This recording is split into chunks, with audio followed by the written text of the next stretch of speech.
Hey everyone, happy Wednesday. Welcome to Mastermind Academy. As usual, we're going to give people a few minutes to get online, get set up, get comfortable, get some food, and get ready for tonight's course. Tonight's course is going to be the part 2 of programming with Golang. So last time we did part 1, we learned a lot of different stuff. We'll recap, we'll rehash some of that stuff, and tonight we're going to learn a lot of new stuff, a lot more logic, do a couple problems. We're gonna learn about GitHub and Git and how to use that, and we're gonna learn what we like. This is the last programming piece, and we're gonna learn how we can kind of extend past this, how you can get some practice, how we can get better at it, because this is by far the toughest topic that we have on here to kind of master, because there's so much to it, but we'll get through it for sure. But yeah, how is everyone doing tonight? Let's do another roll call. Let me know where you're tuning in from. I like to see who's on. Today I was pretty busy today, so I didn't get to put out any social media stuff to kind of remind people. But Billy, what's up?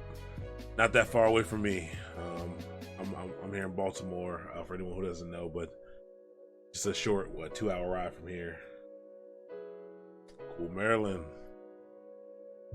Oh yeah, a lot of the Maryland people here. North Carolina, cool. Oh wow, Japan, welcome. I'm glad you're tuning in. Oh, that's dope. Second and third interview software engineer in ATL. ATL is a cool place. Good luck. I think you'll do great. What do you know what the tech stack is? I'd be interested in hearing what the tech stack is. I'm always interested because software engineers seem to have kind of the weirdest variations. Like, even though there's a lot of tooling in DevOps, whenever I talk to people who are into software and they're going for interviews, they always have like vastly different tech stacks. I'd be interested in hearing what the tech stack is there. Argentina, that's a place I'm still trying to go. I went to Costa Rica, I think in September. Argentina is definitely a place I want to go to. So welcome.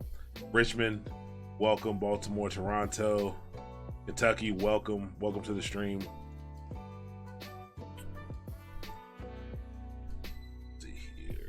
Also, let me know if it's your first time. I'd love to be able to point you in the direction of some of the resources that we've already gone over. There's a couple of cool Twitch chat commands that you should be able to see it below the video. I did not update them, and the ones from last week should still be available. Every week I'm going to try to add new ones that give out particular information for the topics that we're going to be covering, but I did not need to do that for this week since it's still also Golang. So you won't need any additional resources here. Everything that we did last week, you should be able to use. Hey, Vit Blixt, welcome to the stream. You haven't missed too much. This is the fourth stream. This is the fourth course. So it's interestingly enough, I would point you to the website that has all of the curriculum and everything for this, but I actually made a mistake. I'm working on something with the site, and I actually broke it, but the URL is academy.mastermind.io. I deployed an update a little bit ago. Yeah, it's still broken. I need to fix the permissions for it. No biggie. I was trying something cool, but I do have something coming. Hopefully I can announce it sometime this weekend as a part of the site. The site is going to be an open source project that basically we're gonna be as a group curating all the content that's already out there. So what I'm doing here is maybe unique on the Twitch platform, but people have made tons of content, tech related content, teaching people, sharing their resources, sharing information about how to learn tech, but it's hard to put that information together, especially when you're first hopping into that stuff. So the mastermind.io website will actually be a place that we're going to go over Git tonight. There's going to be a place in GitHub for everyone to kind of contribute learning courses, documentation, articles, and things like that. And we're gonna kind of put them together, and we're gonna curate that stuff, and it's gonna get built into the site in a way that people can kind of follow some learning tracks. So hopefully I can unveil that soon.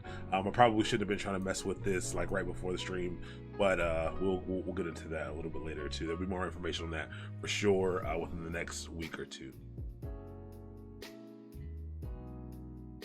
Cool. Yeah, glad you found the stream. I did find a way to strip out the music to put it up on YouTube. So YouTube, I do have a YouTube channel for this. If you do a exclamation point YouTube, you can find my YouTube channel. These videos will go up on YouTube. One of the problems I was running into is that the music that you're hearing now is through Spotify, and all of it's not copyright free. So sometimes I get the video gets pulled down, and I want to make sure that doesn't happen with these videos. So I did find a way to strip away that audio track from it. So I will get those up on YouTube shortly. This weekend I'll try to go through and strip those out and re-render out everything. Well, cool, 8:05. So let's get started tonight. Tonight, again, is programming with Golang part 2. Ready, set, Golang once again. But we'll get straight into it.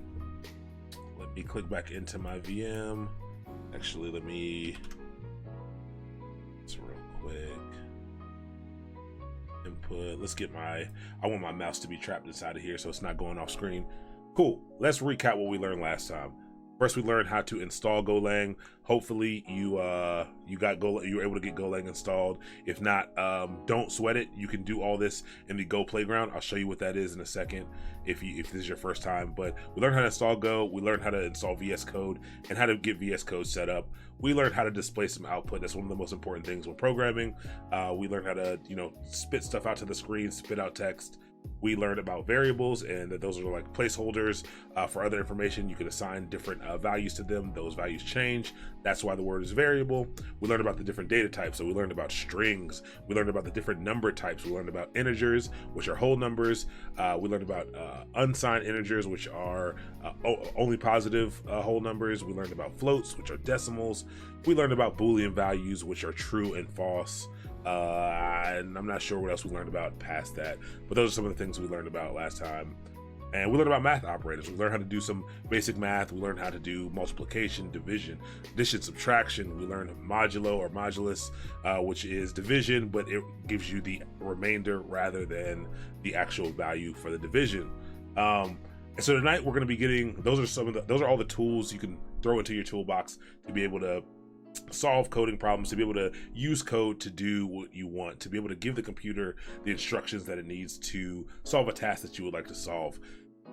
All these topics are absolutely not, they're not exclusive to Golang. So if there's any other languages you're working on, all these topics, all these themes are easily transferable over into that language. And I'm going to show you that later, but we're going to be using Go just as our example language for a lot of reasons.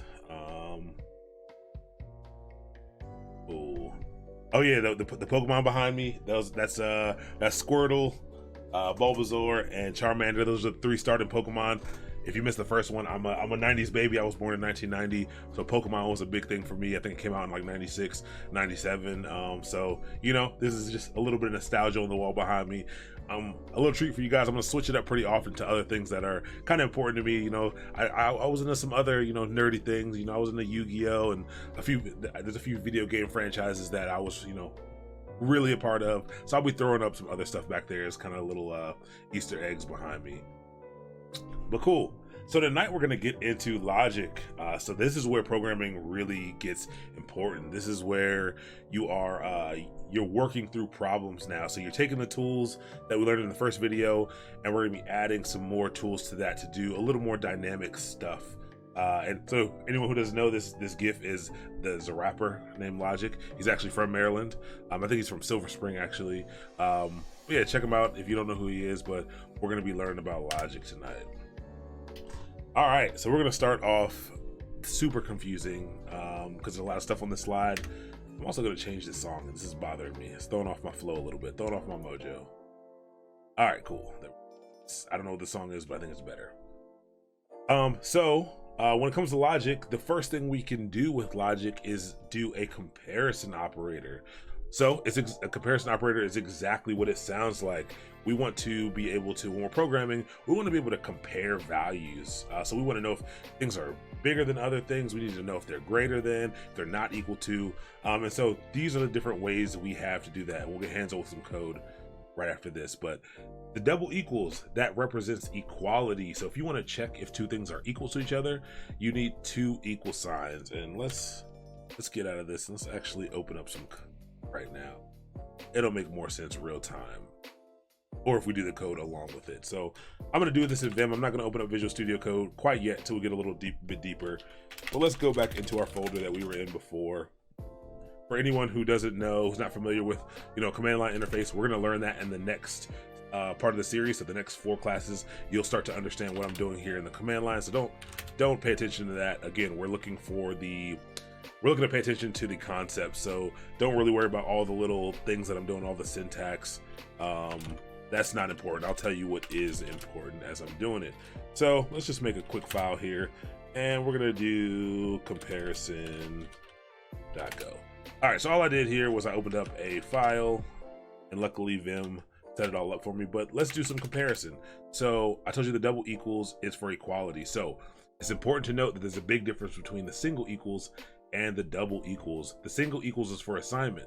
So remember when we talked about how to make a variable, and I said maybe like var name is equal to Aaron.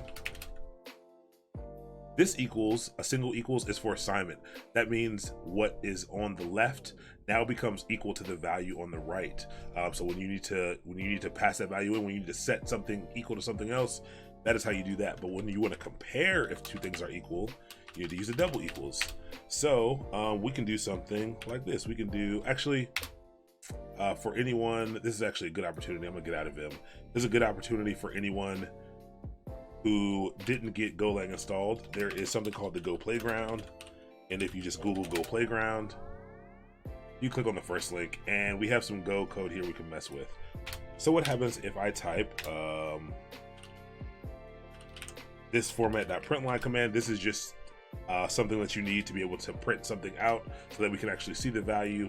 But if I do 5 equal to 5, I want to compare, is 5 equal to 5? And I run this code, I get back a true because 5 is equal to 5. That's very important. So triple equals, we'll talk about that. I don't actually know if Go has triple equals, but we'll talk about what that is too. Might as well, yeah. So Go does not have triple equals because, and this is because of something that we learned in the very first course. It does not have triple equals because Go is a statically typed language, and statically typed means that it's checking that types are equal to each other already. So what this third equal does, so single equal is assignment. A double equal says, hey, let me compare these 2 things. Are they the same? In other languages, and this is very important, so I'm glad this question was asked. I appreciate that, Duck Butter.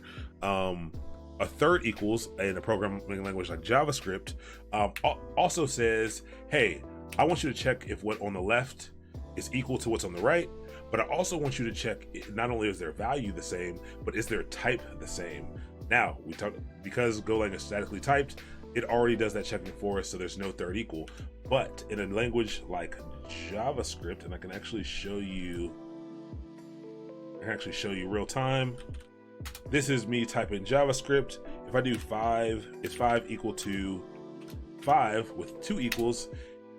In JavaScript, these are 2 different types. What did I tell you when you see quotes? What should you think? You should be thinking string. So this is a string. This on the left is an integer. So it's a number comparing to text. Like that's essentially what you're seeing here. It's comparing a number to text. But to JavaScript, with double equals, it's comparing the values and it's seeing those as being the same, which is true. But if I add a third equals, now JavaScript compares type, and now it says it's false. And that's because although the value may be the same in JavaScript, they are of different type. We've got again an integer here and a string here, so that they are false. Go, you don't have to worry about that because it's already checking type. So is 5 equal to 5? Absolutely, it's equal to 5. But is 5 equal to 6? You run it, and it is false. So these comparison operators, it is very important to note that they always return true or false. True or false being what? That is a Boolean value. Make sure you get comfortable using these words. So true or false being a Boolean value. So comparison operators always return a Boolean value. So that's the first one. So we got our double equals. Remember, single equals is for assignment. Double equals is to actually compare the value of something. And so let's go to our next one. Inequality. So the first one was equality, and we can see here 5 equals 5 is true, 5 equals 6 is false. Now inequality. So this is to do the opposite check. This is to check if they are not equal. So if we want to ensure something isn't equal to something else, we can use this. So is 5 not equal to 5? This may be a little weird, but it may be hard to wrap your head around if you haven't thought in terms of true or false a lot. But 5 is equal to 5.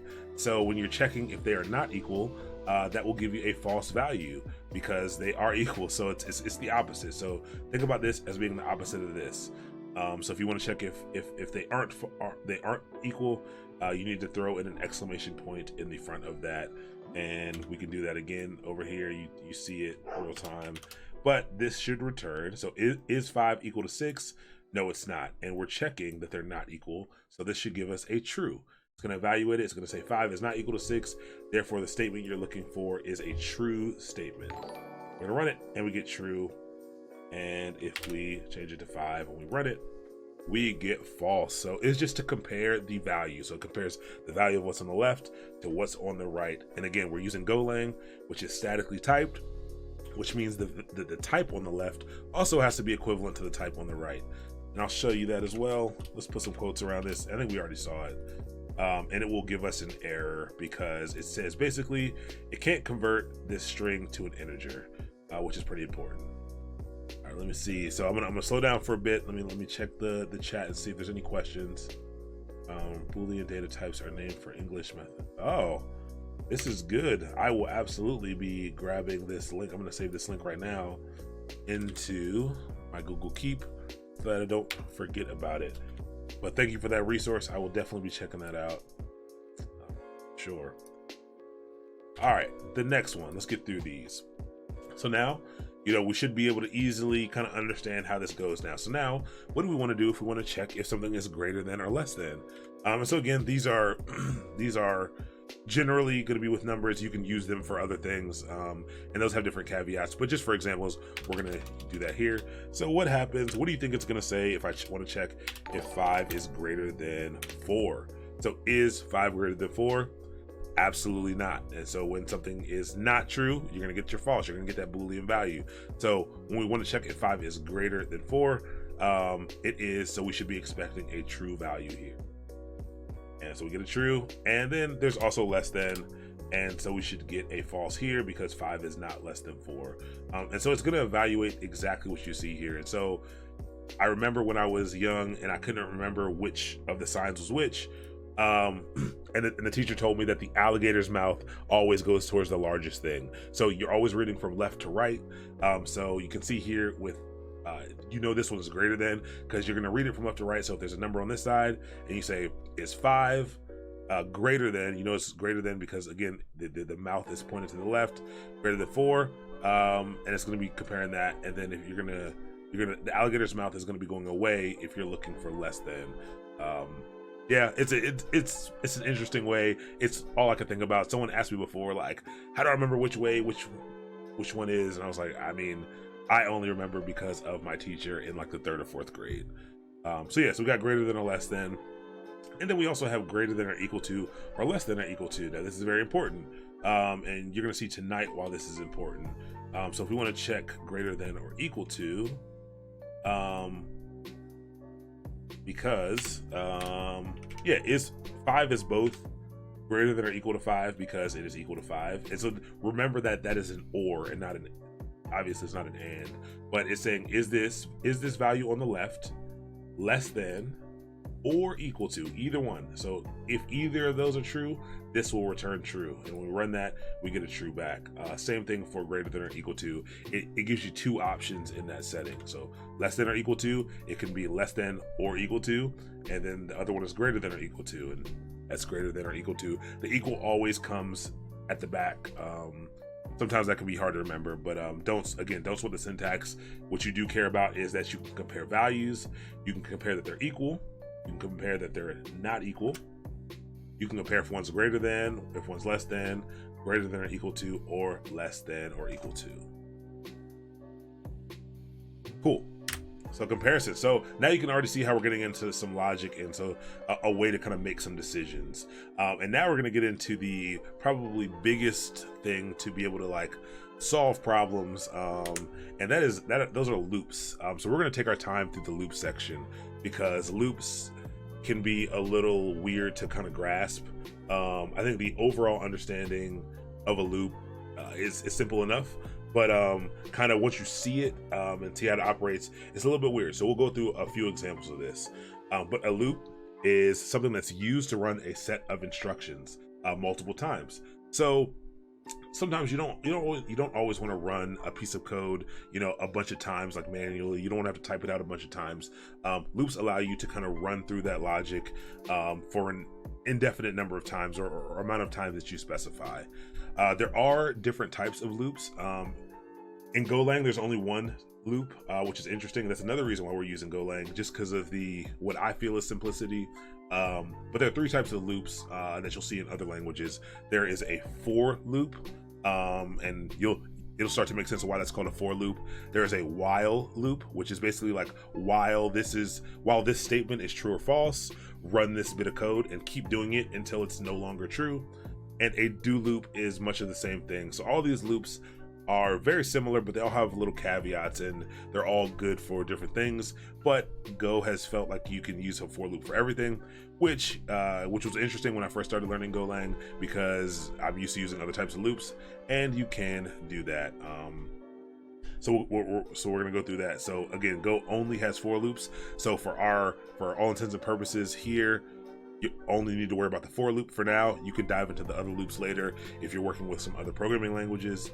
And loops, this is very important, loops run for as long as a scenario that you specify is true. So that those comparison operators are really important, especially for loops. You're going to give it a statement. You're going to give it a statement to basically it's going to do a comparison. It's going to check. It's going to evaluate that statement, and it's going to basically evaluate it to either being true or false. It's going to do its best and either give it a true or false value. If it is true, it will run that loop, and then as soon as it becomes false, it will stop running that loop. So that's how you can control how long that loop goes for.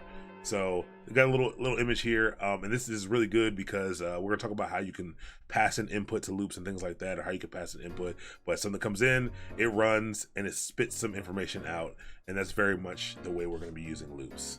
So let me stop for a bit again. Let me hit the chat again, make sure.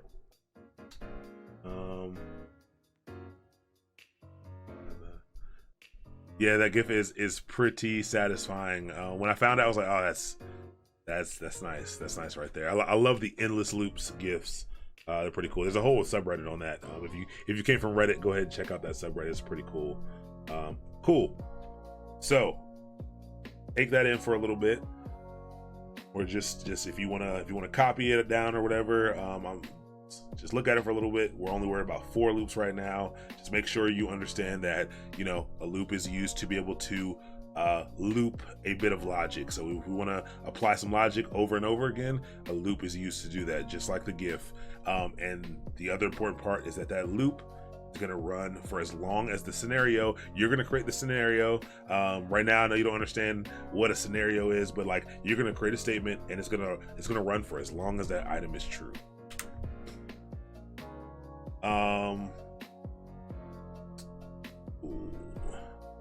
So cool. So this is going to be loop's first run. So this is very interesting. First run actually means here the very first time a loop runs. And I'm going to pull up some code right now. This is just a little bit of code I wrote to take a look at it. But all right, so this is going to be an example loop on how to count to 100. So if you wanted to count to 100, let's see the first way we could count to 100. You can count to 100 like this. Copy this.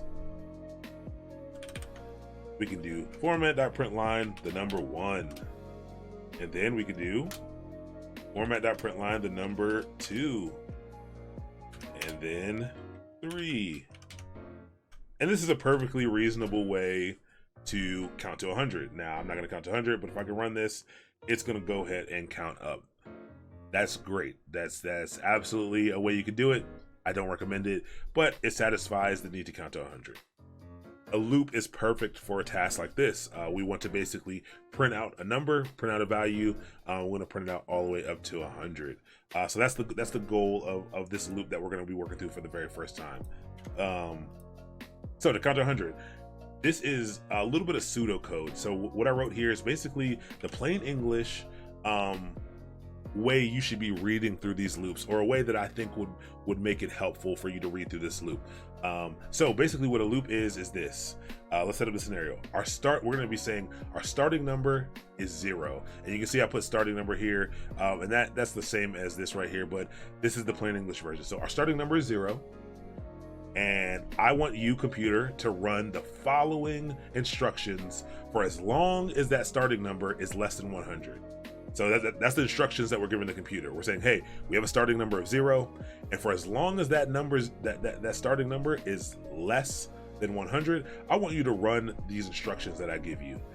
After you complete running that set of instructions, I want you to add 1 to the starting number, and then I want you to start over. So that's the loop. That is the whole loop. So that loop, you know, we've done some tasks, and then we're going to repeat. We're going to start from where we ended, or end where we started.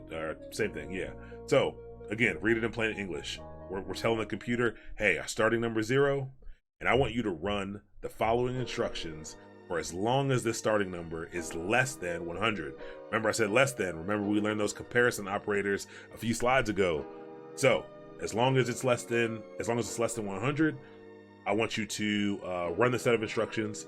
After you complete running that set of instructions, I'm giving you more instructions basically to add 1 to that starting number that we gave you, and I want you to start over.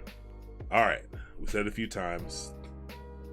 We got it. So those instructions you're going to give it. The following instructions are to print the value of starting number to the screen. So the first time we run this, I'm telling it the starting number is 0. And then I want it to run the following instructions for as long as the starting number goes to 100. So it's going to run this. It's going to run the following instructions. And it's going to print that value to the screen. So it's going to give me the number 0. We told it starting number was 0. It's going to give me the value of starting number. Cool. After it ran those instructions, it's going to add 1 to the starting number. So starting number was 0. It's going to add 1 to that starting number. So now starting number is no longer 0.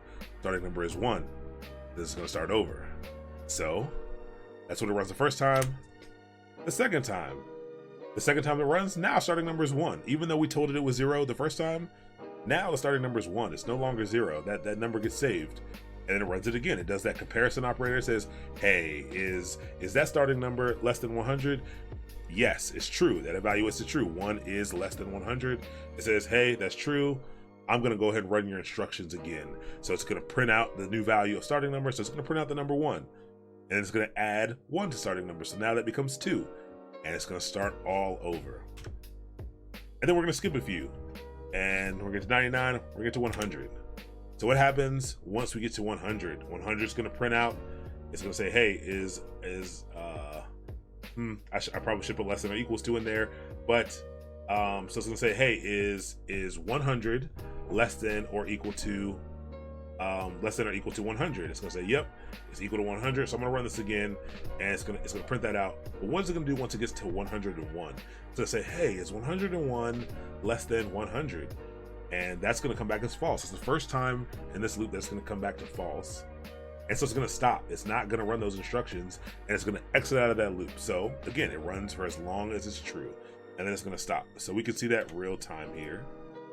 And we're going to say, this is how we set it up. So actually, before I set it up, let's check out some more. Let's see if anyone had any questions. It looks like you guys are answering all my questions before I get to them. So that was good. Yes, absolutely. You said, Sebastian, you said you were learning this in JavaScript earlier. Loops are a thing in all languages that I know of, at least. So loops are important. This logic matters for all of them. So again, we're going to go over some syntax. Don't sweat the syntax. Understand the logic of the loop. My brain is so confused by that. Absolutely. The last part. Why would you not want it to run at all? Hold on. Of less than equal to that last part.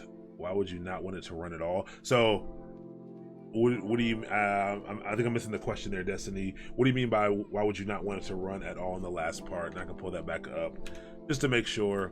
Why would you not want it to run? So remember I said that scenario that we set up. The scenario here is that we're going to run the following instructions for as long as our starting number is less than 100. So once that starting number gets up to 101, when we don't want it to run anymore. So we only want it to run as long as it's less than 100. I need to change that to less than or equal to 100. I need it to be equal to. We'll talk about why, and it's actually right over here.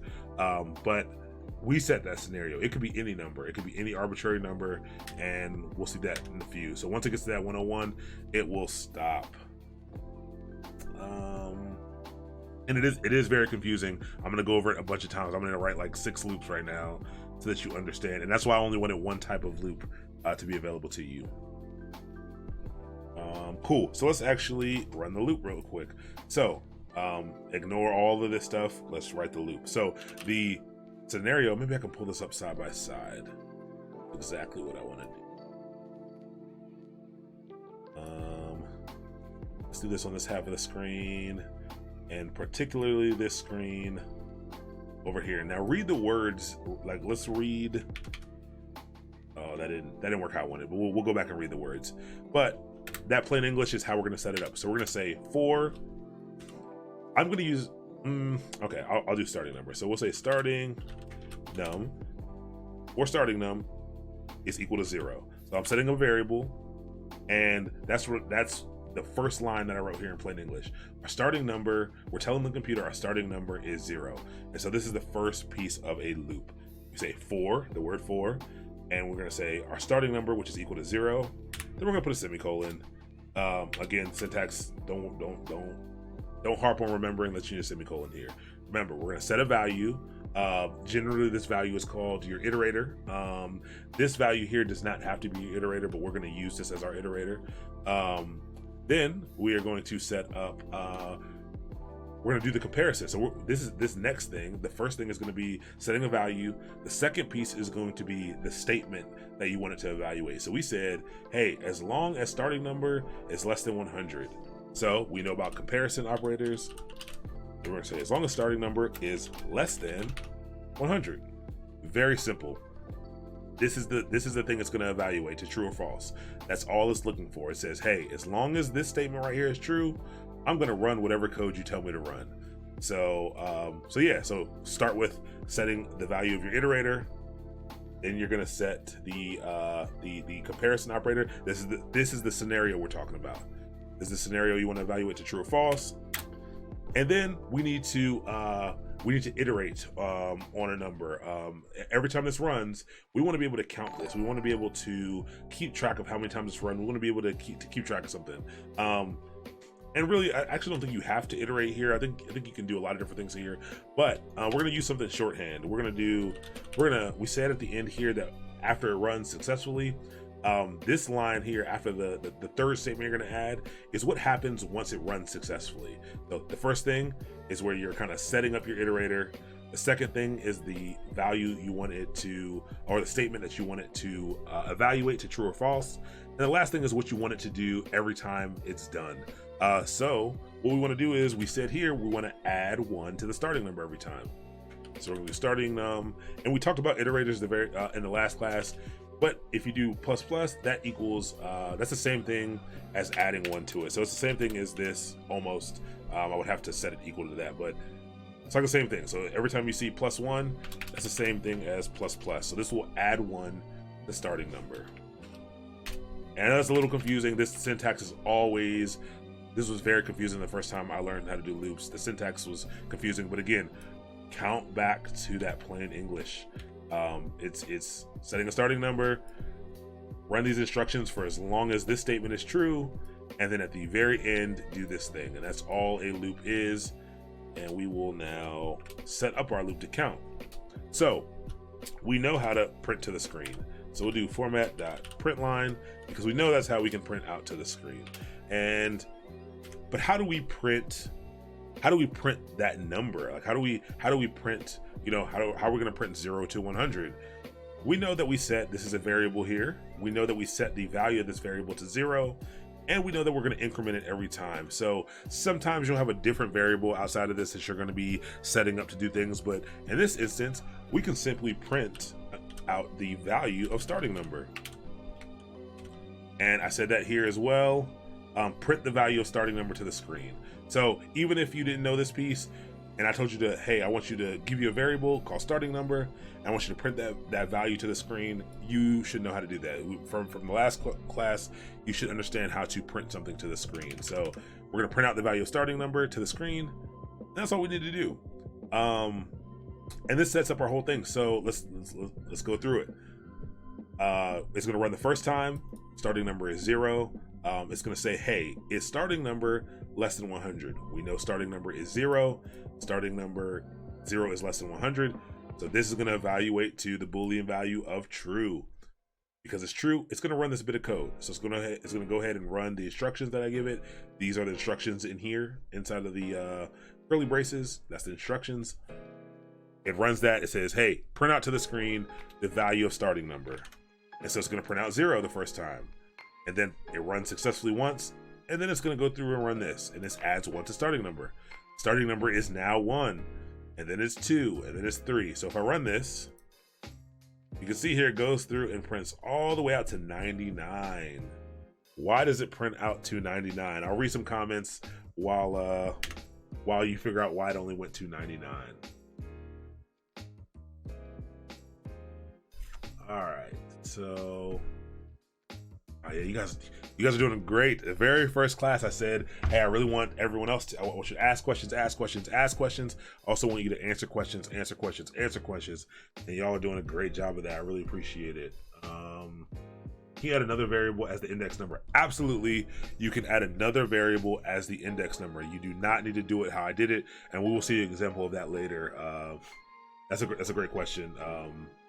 That's a great question. So why do I get an error when I try to add 2 each time?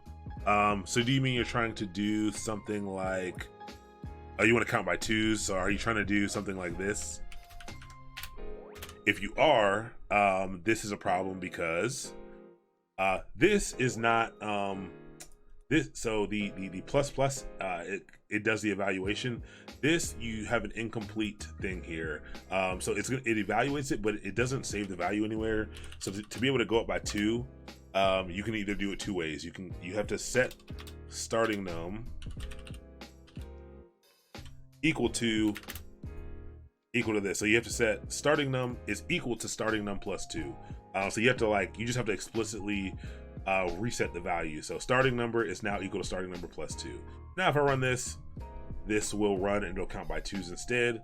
There's a shorthand for this, I believe, in Go, and you should be able to do plus equals 2.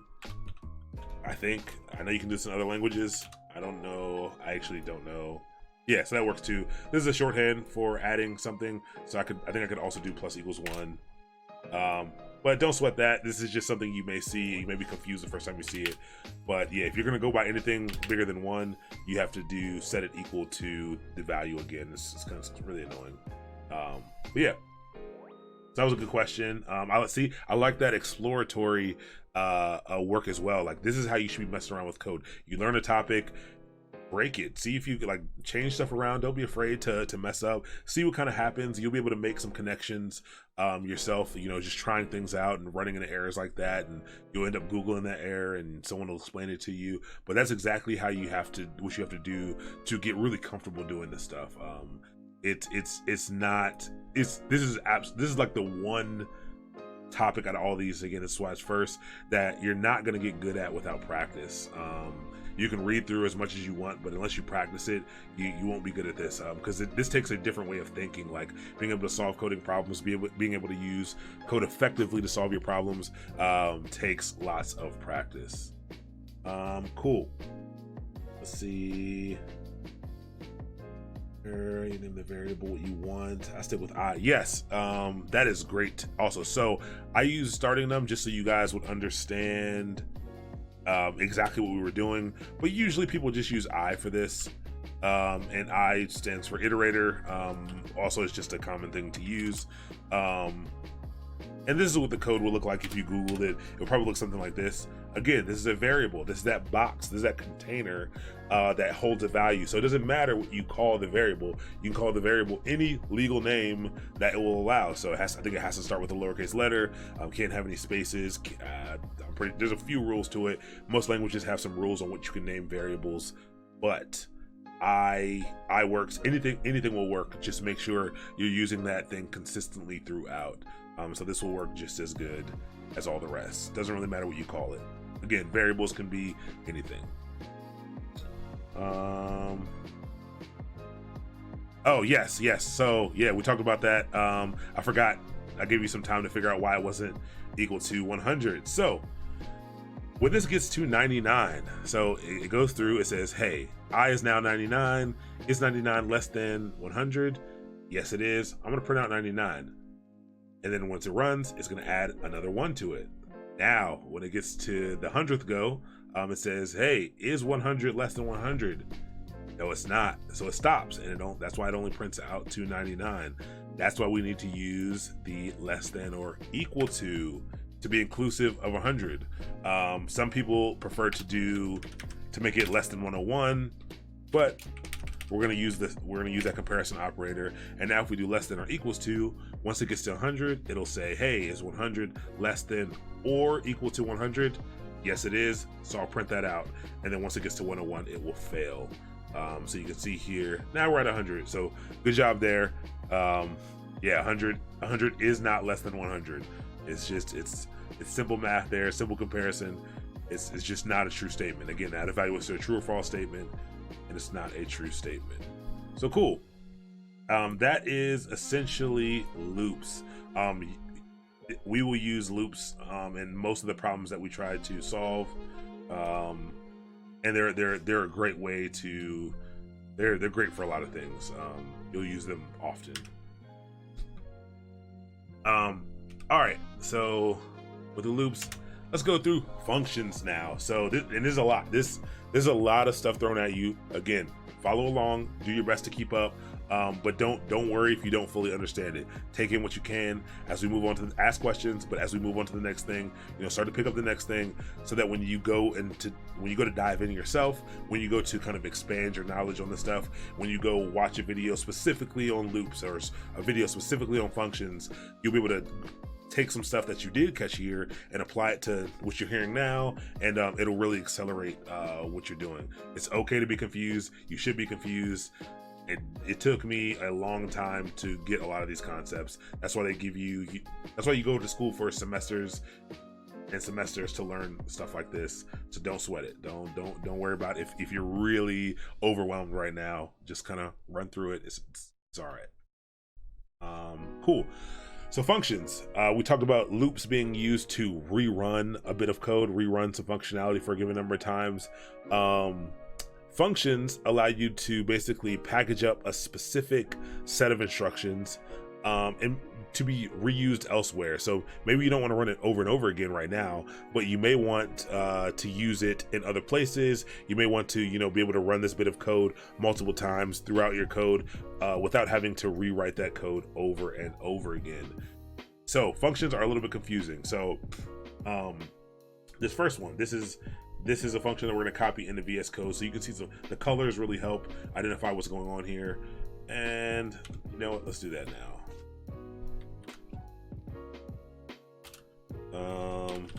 Actually, go, and I'll full screen this. Import, ignore the import. All right, so now we're gonna write our first function. Every time we've started a new file, you've seen it start with this. If you go to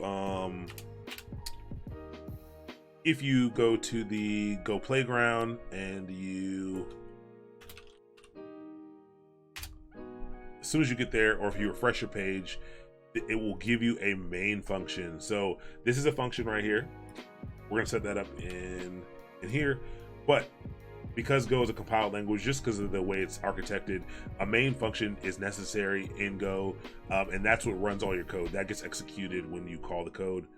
Don't worry about that. That's just why there's a main function there. But this is the format of a function. A function is just, again, that reusable piece of code. So we're going to create a function called let's create a function. I call this one I'm the man. And a function, whenever you see, you should be thinking function, whenever you see parentheses, double parentheses like this, open close, you should be thinking function. That is what denotes a function. So cool, you can see here the main function that's going to run every time regardless, and this one have the same format now. I've made a function, and the name of this function is I'm the man, so that's how we can reference this function. And again, it's a reusable piece of code, so I'm going to write some code here, and I'm going to teach you how to reuse it. So all this code is going to do, actually, let's do some other cool stuff. So let's do it. All it's going to do is it's going to print out. It's going to print out the text. I am the man. Exclamation point. That's all this code does. It's a dumb piece of code, but that's all it needs. To run this code. So I've written the code, but how can I actually run the code? This will not get run by default. So only the main function will get run in Golang. Other languages are different, but for all intents and purposes here, this will not get run by itself. And actually, if I save this and try to do something else here, because Go is compiled and statically typed, it'll actually give me an error saying, hey, you set up this function, but you never used it, so like you don't really need it. So it'll give me that error, so I don't have dirty code. But to call a function, let's look back at the slides. To call a function, all you got to do is call it by name. So we called it I'm the man. We called it by name with the parentheses. I said, again, parentheses mean function, and this is what invokes that function. This is what sets that function off. And so that's all you really need to do to be able to run that function. So in the main function, I would just call it like this, and I will call it I'm the man, and that would run my bit of code. So this little packaged up piece of code that I have, it would go ahead and it would run that code. Now this is going to fail because of one other important piece. Because Go is statically typed, this is not something that happens in other languages, but specifically Go, you have to tell it a lot of different things. You've got to tell it what types you're going to be using. So statically typed, so the types that must match. There are two things. So you can actually pass values into functions. We'll get to that second, but you need to tell it what type is going to come out of it. I need to explicitly say, hey, I got this function called I'm the man, and again the parentheses makes it a function, and then right after I say the name of the function, I have to tell it what type is going to be returned out of this. Actually, can I turn format that print line? Let's see. And so you have to return, if you want anything out of a function, you got to do this return keyword. And basically, again, this is a little packaged up piece of code. We need data out of it. The return keyword just spits that out. So I'm going to run this bit of code really quick and see if it runs. I don't know what happened there.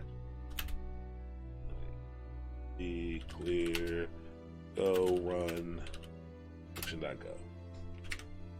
Whoops. Non-declaration outside of function body. What is going on?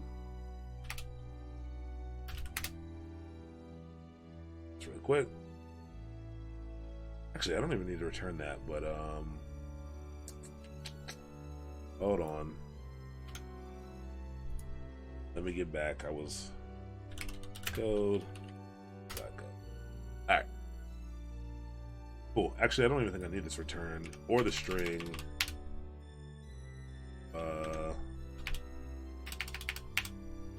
Just want to check something real quick. I think it'll just run it.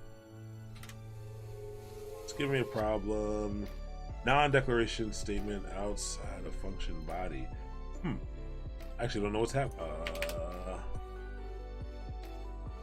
Oh, sorry. That was dumb. The keyword for a function in Golang is func and not function. So ignore that. Yeah, it's func and not function. Other languages like JavaScript, the word for function is function. If you're doing Python, it's def, which I think stands for. I think they want it to stand for definition, even though they have definitions in there. But yeah, func is the keyword, not function. I'm tripping there. Not really thinking. But if I run it, go run function.go. So because I called this in the main function, it ran this bit of code. So if I do this twice, I run it 2 times, let's run it 3 times. it's an easy way for us to run. We didn't have to do a format.print 3 times. We just do this, and it should give us 3 on-demands, and it does. And so we've packaged up that code. We've used this reusable piece of code, and we've run it 3 times. So whatever we put in here, and I'm the man, and ... and I am also cool. It'll run that, and it'll run, let's do some math. And let's just do 5 plus 5. So again, you can see how we've added more logic into this function. Maybe not logic, but we've added more instructions into this function. And we call it 3 times here, and it will do that. It'll do it 3 times or 4 times or whatever. So this means we can write a piece of code once. We can read it. We can write a piece of logic 1 time. And throughout our code, code bases are actually very large, lots of different files. We can use that little bit of code, write it 1 time, and we can use it everywhere, which is really nice. And it's a very important piece of programming. All right, let's hop out of this. I didn't scroll down in the chat. I slowed my chat, and now I'm lost.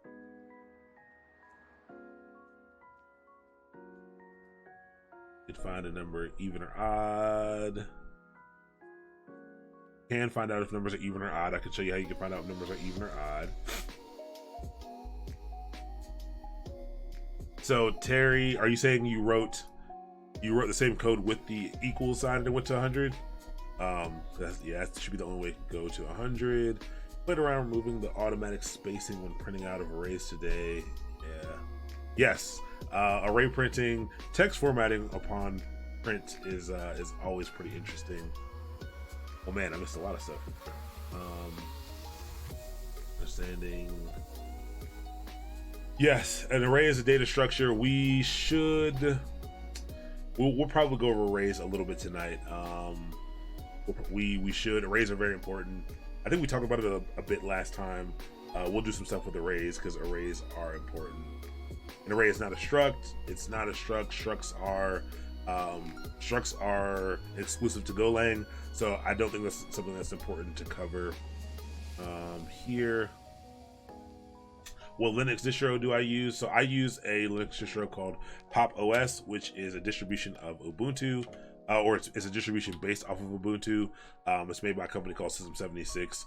I would check it out. It's basically Ubuntu with a different skin on it, with a few little tools specific for their products. Cool. Yeah, looks like. See, you guys are on top of it. Somebody already answered that for me. Let me scroll to the bottom. Let me turn slow chat back. I can actually follow.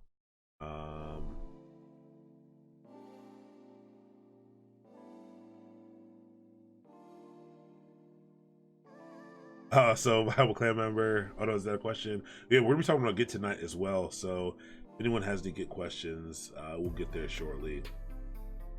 All right, cool. Yes. So the return thing. So let's do the return thing really quick. And actually we'll do that with input as well. So on here, I have 2 different functions here. So on the left, I have a function that just returns I'm the man. I could have format.println in that, whatever. So this is one thing. But this one on the right looks a little bit different. This time, functions can actually take in input, and that's a really important piece. So you can run a piece of code, but you can also pass in some information into it while you run it. And so to do this, we have to set a variable in here, and its type.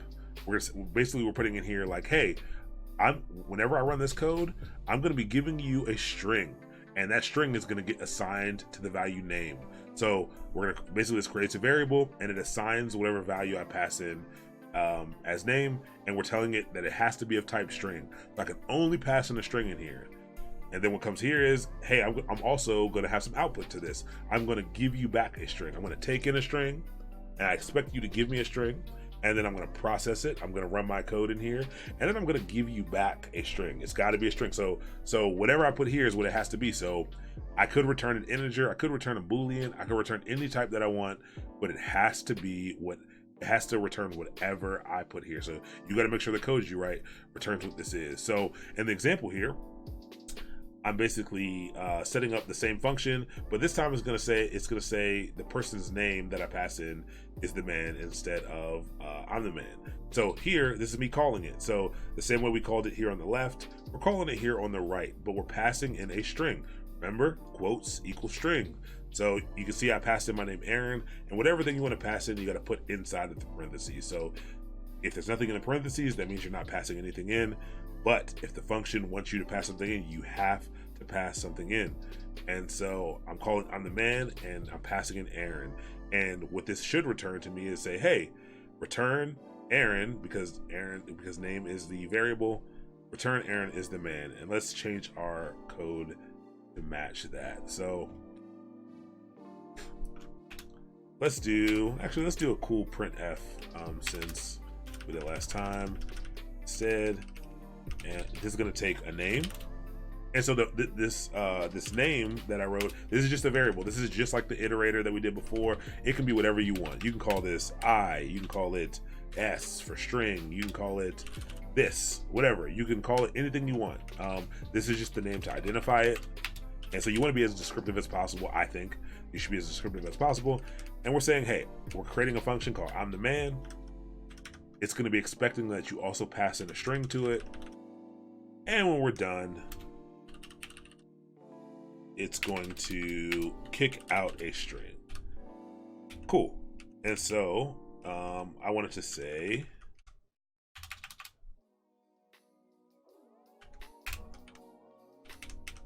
we learned about formatting strings. So we're going to do a little format here. And now this should print out Aaron is the man, or whatever we pass in. So actually, this is a perfect setup. So let's say we pass in Aaron the first time. Let's say we pass in Bob. And let's pass in Sarah the last time. All right, so now I'm the man is expecting a string. And so you can actually see, if I do I'm the man again with nothing passed in, we actually get a little red squiggly line that indicates that we have an error. This is because, again, we told it up top that this has to have a string that's passed into it, so we can't run that. But cool, so we're gonna run this code this time. Actually, let's clear it. Looks like we have an error. We'll figure out what that error is. Oh wait, that's why. That's not why, let's see. Oh, missing return, yeah. So, all right, so it's giving me an error and it won't run. And when I try to run it, it says missing return at the end of function. I talked about that return keyword, that we want to return some data outside of this function. This little packaged up piece of code, we want to return some data out of it. This time it needs a return because I told it that we were going to be returning something. Before, I didn't have a type that we were going to return. Now we have to return something because I told it that we were going to return something. And so we should just be able to return format.println, I think. No, I think I have to just return, how can I format? Actually, let's do this. Let's return name plus is the man. This is what I'm going to return. And then I'm going to instead, if I run this, nothing's going to happen.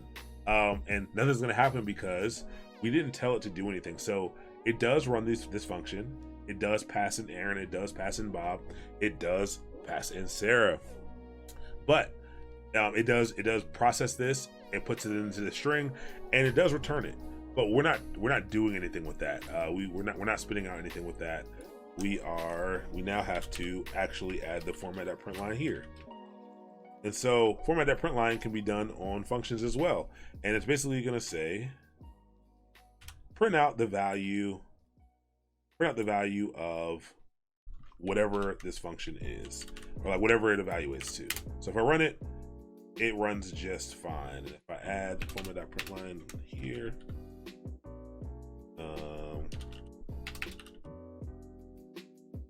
so I used to know a bunch of cool shortcuts for VS Code to allow me to like edit multiple lines at once, but I'm a Vim user. I went back to using Vim and I forgot all the cool stuff that you could do with VS Code. Let's copy this one more time, just so you can see it. So I'm printing the value of these functions. And you can see that I never changed the name. And let me add a space here, so there's a space. And when I run it, I get 3 different values. You can see how that's important. How when I pass in different values, the function returns me different things. That is very important. That's often what you're gonna do. You're gonna all you're ever really doing when you're programming is you are taking in data, you're accepting data, you're processing that data, and you're spitting that data out. And that's all a function is. You're going to be doing various levels of processing. Now, this function could be extremely long. It could do a million things. No biggie. Doesn't really matter, but that's just essentially what a function does. It allows you to just reuse that piece of code over and over again. And I could use different functions and all kinds of different functions. I could write 10 other functions and I could use them in here. Doesn't really matter where I use them, but I just call them by name, pass in the thing that I'm supposed to pass in. It will process those things and spit me out an answer. I saw someone asked me about the present v. That's so you can format a string. That's pretty complicated, actually. Like it's something we talked about in the last class. Don't sweat that. It's just a way to easily format your output. It's an easy way to format the output. It's an easier way to do what I did here, or I think a cleaner way than to do what I did here. Because name is a variable. Because it's like this container that has a value, I can't just throw it into the string. So if I put it inside of the parentheses, I put it in here, you can see it turns yellow because everything inside of that parentheses, it's evaluating as a string. So I have to tell it, I have to tell the computer, or tell the interpreter, tell the compiler that, hey, I don't want you to, I know I'm using name, I know I'm using the letters name, but I don't want you to evaluate that as exactly what I'm typing. I want you to give me back the value of name and not actually the letters that I'm typing. And so this will return name. If I type name in there and I run this, it will just return, you can see Aaron name, Bob name, Sarah name, because it's in parentheses. Pulling that out, having that outside of this and just adding it to it, is how you do something called string interpolation. That is when you add in variables, the variable values for strings to make a complete string or to make a longer string. And there's a few different ways to do that. Printf being that way. That's when I was using that percent stuff. Do you not have Vim shortcuts defined in VS Code? So I tried that. I don't right now because this is a VM, and like I set this up purely for this, and I don't really use this for anything else besides this, so it doesn't have all of my settings, all that stuff in here at all. We just installed VS Code on here yesterday and just kind of got to work. All it's got is the Go extensions, but I have used it. But I don't know, I'm a purist. I kind of love Vim. I just dropped in to say she's like, you give amazing hug. Thank you. I think I give amazing hugs. I hope I give amazing hugs. You know, I might not for long though, so I weigh a lot right now. I'm losing weight. I'm down almost 20 pounds already in the past like 3.5 weeks. So once I hit my true weight goals, I'm trying to lose like 60. Once I lose that weight, I might not give amazing hugs anymore, but I might right now. Yeah, personal projects are great. I'm going to give you guys some great personal project ideas. Again, I'm going to be releasing an open source project along with this. If you're looking for projects to add to your resume, something to contribute to, it's going to be a very accessible project. There's not going to be a lot of logic. There's not going to be any logic that you need. It's going to be going out and helping find, you know, all the resources that you find that you're trying to that you're going to use in association with this to try to learn this stuff. You know, just put them into this text file in a certain format, and I'll consume that, and we're going to make a whole, like I said, a whole learning courses out of that information pretty easily. Oh yeah, you saw I changed from the F to a V when I was doing the format. F is not I don't think that's a proper item. So the percent kind of tells the formatter what type to expect. Once you switch it to a V is kind of the catch-all. If you put a V, Go will do its best to figure out what type that is. That's a little bit deeper.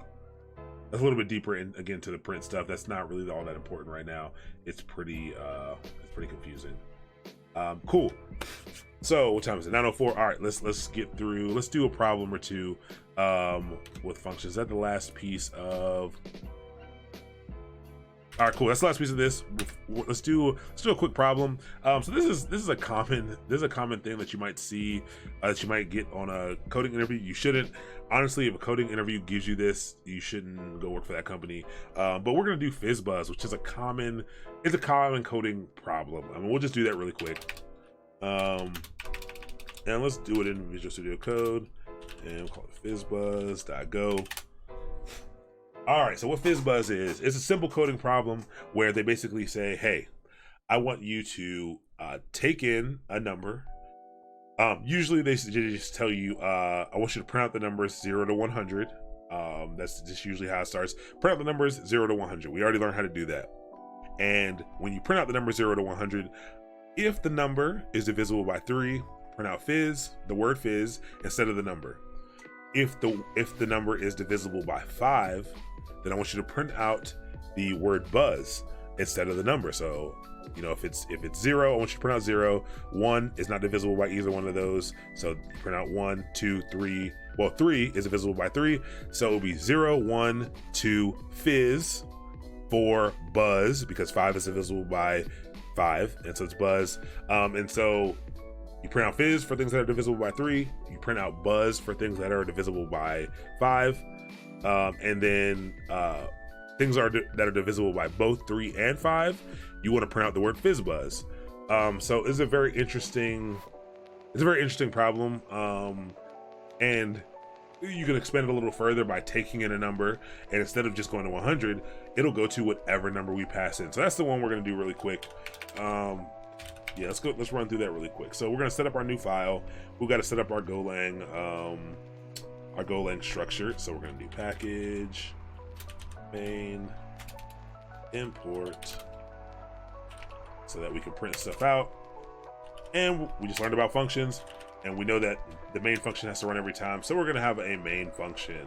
So let's start out with not passing in anything. Actually, let's make a whole new FizzBuzz function just so we can practice using functions. So we're going to make a new func, call it FizzBuzz. There's a million ways you can do this. There's simple ways, there's some ways people have done it and made it really difficult.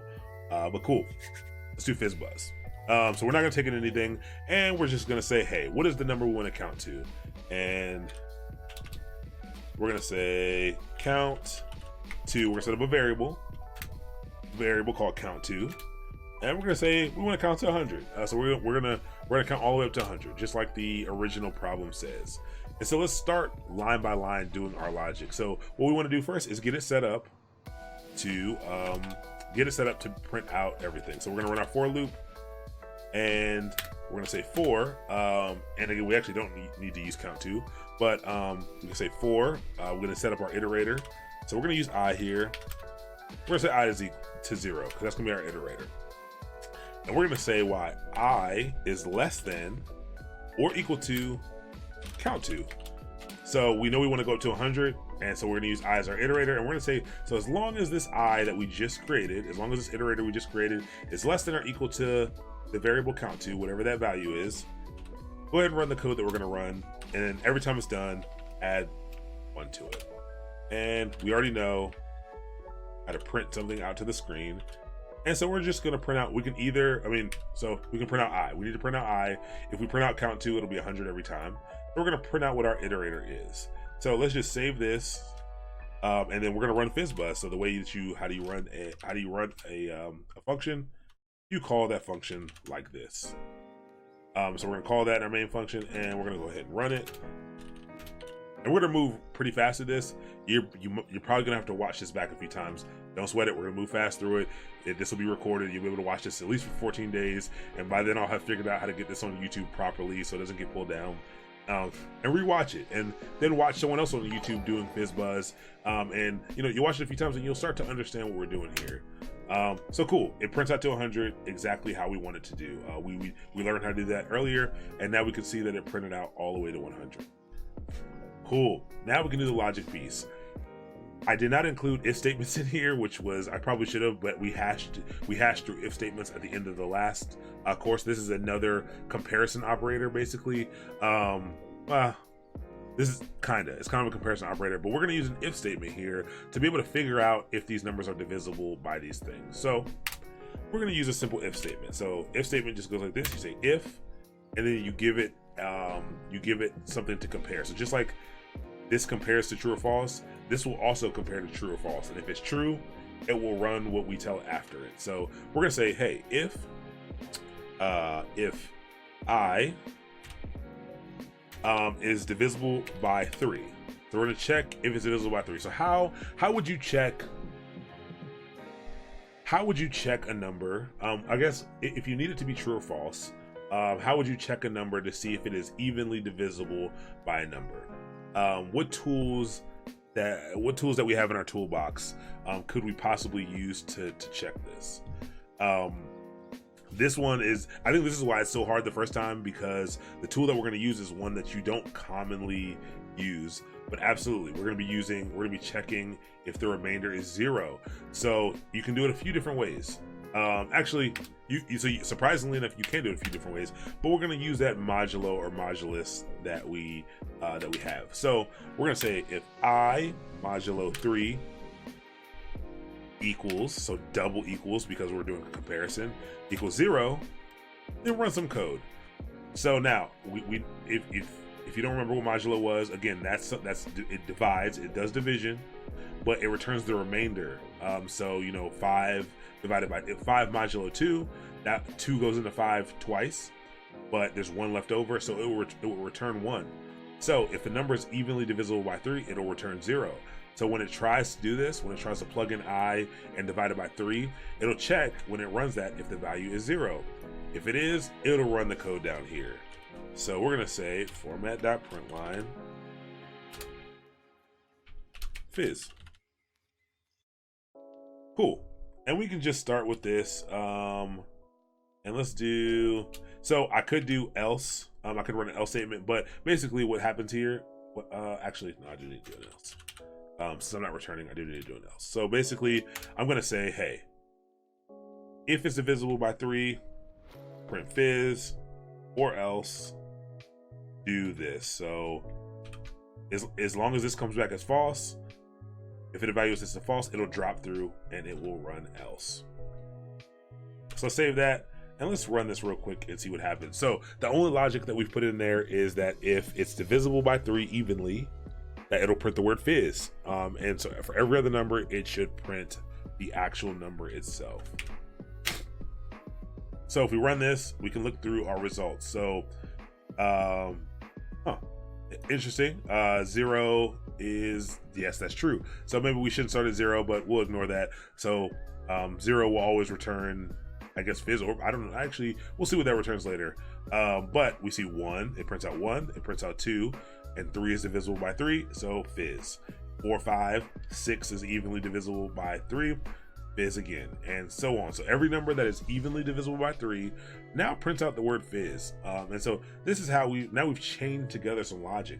We didn't just do one piece of logic. We've done this loop to run through code over and over again, so that we don't have to keep doing it. And we've put it in its own function. We've got it in its own runnable piece of code, so we could run this a bunch of different times. We could call it at a bunch of different places, and we're checking in here to the value what this evaluates to. So let's add in the second piece. So let's just build on what we've done. So now we need to check if something is evenly divisible by 5. So I think, what is it? I think there's an else if. I never remember the syntax for this. So basically what you can do to string together if statements is you can do if is if, and you can evaluate a statement, and then you can do else, which will drop through for everything else. So it's a catch-all for everything. You can also do an if, and then you can do an else if, and that'll evaluate a second item. So I really don't know if else if this is how you write it. And actually, let's Google it real quick. And this is just to show you that like you don't always remember syntax. So we'll do Golang else if, because else if is different in different languages, like just the way that you write it. So else is like this, But else if, yep, else if is just like this. So we're gonna say, this is right. And so we're gonna say else if I modulo 5 equals 0. We're going to format that print line. Actually, was that right? That looks wrong. Oh, yeah. Print line buzz divisible by 3. We print fizz divisible by 5. We print fizz divisible by 3, divisible by 5. We print buzz. If it's not either one divisible by either one of those, we'll print FizzBuzz. We'll save that, and we will clear this, and we will run it again. All right, so now we've got fizzes and buzz all over this thing. So things that are evenly divisible by 5, buzz, and things that are evenly divisible by 3 are fizz. Now, the last piece of the puzzle, we only have one more piece of the puzzle, and that is to print FizzBuzz if it's divisible by 3 and 5. So there are a few ways you can do that. There's one amazing way, or there's one really right way to do it. You can combine these statements, these comparison statements. You can combine them together. So I can have it evaluate two different things by adding in an and. So actually, I should have added those to the comparison operator. So this means that this has to be true, whatever's on the left has to be true, and whatever's on the right has to be true. So you could do something like this. You shouldn't do this, but this is something that you can do. And basically, it evaluates both of these things. And it only evaluates the true if both of them are true. So if the one on the left is true, but the one on the right is false, then this will evaluate to false because it needs them both to be true. I don't know in Golang if this is an or, but this is a common paradigm. So we had an and, but this one's an or. This says, hey, either the one on the left can be right or the one on the right can be right, and this will evaluate to true if one of these options is true. So you could do that, but what we actually want to do is we want to do a little shortcut here. What numbers that are divisible by both 3 and by 5, and this goes back to your math class, they're also divisible by a common number. And that common number is the product of those two numbers. So every number that's divisible by both 3 and 5 also has to be divisible by 3 times 5. So 15. So instead of checking for this, we can just do, we should make this one first. So if I modulo 15 equals 0, we're gonna print FizzBuzz, else if 5 buzz, and then we can add another else if to this. So we can go else if I modulo 3 equals 0. It's gonna reformat all this for me anyway. Format dot print line is, and then move this back up. Else, all right, and let's clear this. And now we can see every number that is divisible both, it does print FizzBuzz. But yeah, we went through real fast implementation of FizzBuzz. I would Google FizzBuzz. There's some great walkthroughs and great tutorials on like going through the logic of this. I just wanted you to just see us do it real time and how to figure out how to do something like this. But the important takeaway is not that you can do FizzBuzz or that like you learn the syntax, like that you remember how to do any of this, like any of the syntax and stuff. It's important to note these things, that one, we wrote a function. We wrote a contained piece of code that is reusable, that we can reuse elsewhere, and that we used it down here in the main function. We called it like this. When you see parentheses, you think function. That's very important. It's important that you know that this is how we define a variable. We went ahead and we defined a variable here. It's important to understand that this is a loop, that we're running a for loop, and that loop will run for as long as the statement that we pass to it evaluates to true. It's important to note that we also can do some comparison operators with greater than, and less than, greater than or equal to. It's also important to note that you learn some of the math operators, modulo. It's important to know that double equals is a comparison rather than a single equals being an assignment operator. It's important to know that to spit out something to the screen, you can print it out to the screen. You don't need to remember format.println, especially if you're doing another language, but you need to remember that there is some type of function that prints things out to the screen. So what you can see is actually format.println is actually just a function that we're passing a string into. So this is something that's built in to Golang that you don't have to write yourself, but this in itself is a function. Same way we've been using it elsewhere, it's a function. Yeah, so cool. Let's see what questions we have after that. I know that was very fast. We got to get to the Git stuff. So I just wanted to go through that pretty fast. So how do you account for the numbers that are modulo 3 and 5? Oh, cool. Yeah, we talked about that. It's the 15. Or you can do the or, the and, or the or, so the double ampersands. You could do that as well. Like I could do. Pretty sure I could do this. It might give me some weird functionality. And I modulo 3 equals 0. May give some weird functionality. Because I ordered it this way, it should be fine. But if I did it this way and I put it down at the bottom, I don't think this would work. I think it would start to print the very first item. So this what if you did it this way. I think any way that you would do it, unless you were in a case statement, you'd have to do it in this order. You'd have to put this one at the top for it to actually print out properly, because I think it will get to whatever one satisfies it first. I think it'll evaluate that, and then it will print that out and move on to the next iteration of the loop.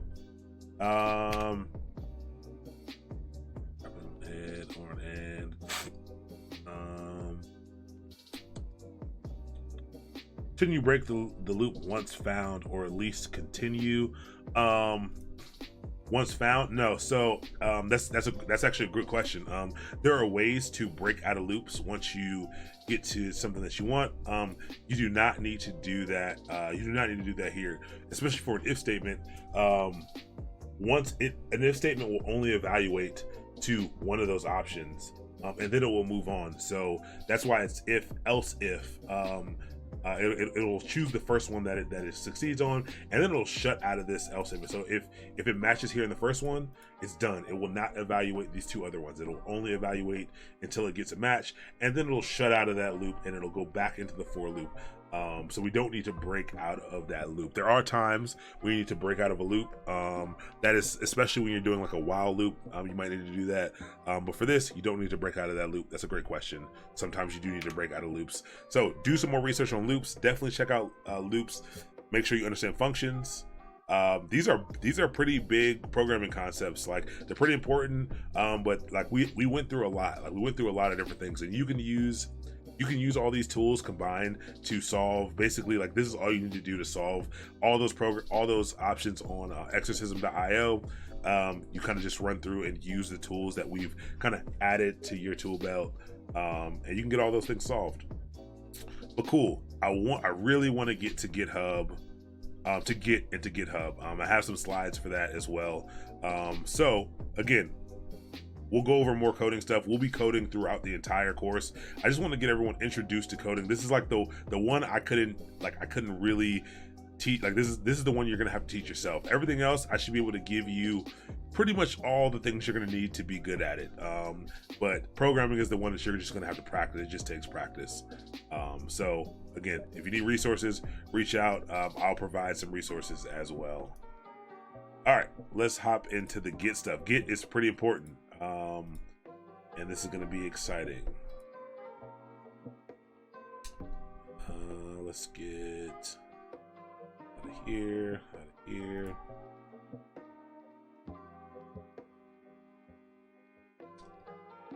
Cool. So this presentation looks a little bit different because I actually did this back in like January, and I didn't feel like switching it over to my other slides, so we're just going to use the one that I did before. But this is really important. So Git's a pretty dope technology. Arguably the most, well, it's probably not even arguably, it's the most influential and important software to software development, to coding. It's definitely one of the biggest technologies out there. So what is Git?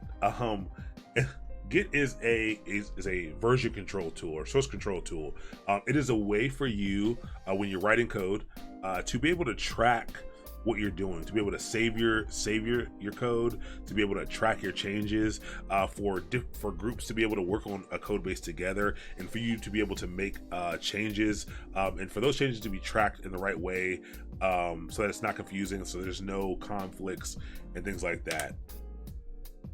So there's a lot of words here. I should have parsed this down, but Git is a distributed version control system for tracking changes in source code during software development. Let's break down that first statement. Distributed, meaning it's not in a central place. Distributed means it's all over the place. So if it was centralized, it may be running on a single server or a single machine.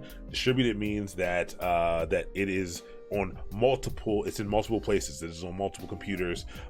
And ideally, like usually that's developer computer. So it'll be on your computer, it'll be on all of your coworkers' computers.